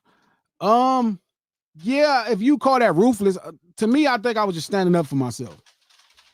You got to go too far. Like now, if I would have punched out his nephew and then pushed him down out the chair, I'd have been ruthless. That's the difference. Yeah, like you got to really go over the top. Like what Dot did to Drake in that battle, like that would have been the equivalent of me beating up his nephew, pushing him out his wheelchair, setting his wheelchair on fire, stepping on him while you're on the ground, backing my car over his nub of legs. Forgive me to my homeboys, that's like it would be some really to match what Dot did to Cousin in that battle. I would have had to do a lot of shit, and then I would have had to keep punching him every day I saw him, and pushing him out his chair every day I saw him. And I love Dusty. I could have no way possible even did that to Dusty. It would have to be on another level, K-Way. Like how ruthless Dot was with Drake in that battle. Like, yeah, that was unnecessary. Like it's bad. It was bad. Like, yeah, you fucked him around real good, and homie deserved it. Shout out to Sharice. Thank you for the $5. Quite frankly, plenty artists, but they outdated. Old ass flows trying to convince me that you they favorite. Oh man. Shout out to NorCal P, $2. Drake loves his crap, and folk call him fake for it. What craft is that? What specific craft? Drake loves the craft of making records, not necessarily the craft of emceeing, like whatever it takes to make a great record. Like, that's dope. Shout out to Chief Latero. What's happening, bro? Thank you for the $5. I'm all for putting K-Dot in my top 10 songwriters list, but what we not going to do is disrespect no one pen that come from Chicago. Some bad motherfuckers come from Chicago. Bad motherfuckers come from Chicago. Kanye not a songwriter, but it's some bad motherfuckers that come from Chicago. Shout out Chi-Town. Yeah, you gotta go Curtis. Anastasia. Curtis Mayfield. You gotta go Robert Kelly. Chicago's crazy. Robert Kelly. You gotta go Hollister. It's some bad motherfuckers from Chicago. Shout out to Miss Hummus. Thank you for the $5. Dot is a different hip hop artist because he leaves Easter eggs and his lyrics are so layered that you be catching things years later. That's Trap's favorite part, Miss Hummus. Yeah, Miss Hummus. That's what I love, man. I'll take them puzzles as long as the first time I hear it, the song is jamming. If I got to listen to your song 3 times for it to be good, I got a problem with that. Shout out to Baseline. Thank you for the $2. Schoolboy Q Gangster was a dope intro. I gotta let's go listen to that again to remember it. Yeah. Shout out to Ms. Hummus. Thank you for the $2. Also, Dot's records are prophetic. For real. Scary. Man, they do be seeming like they coming true.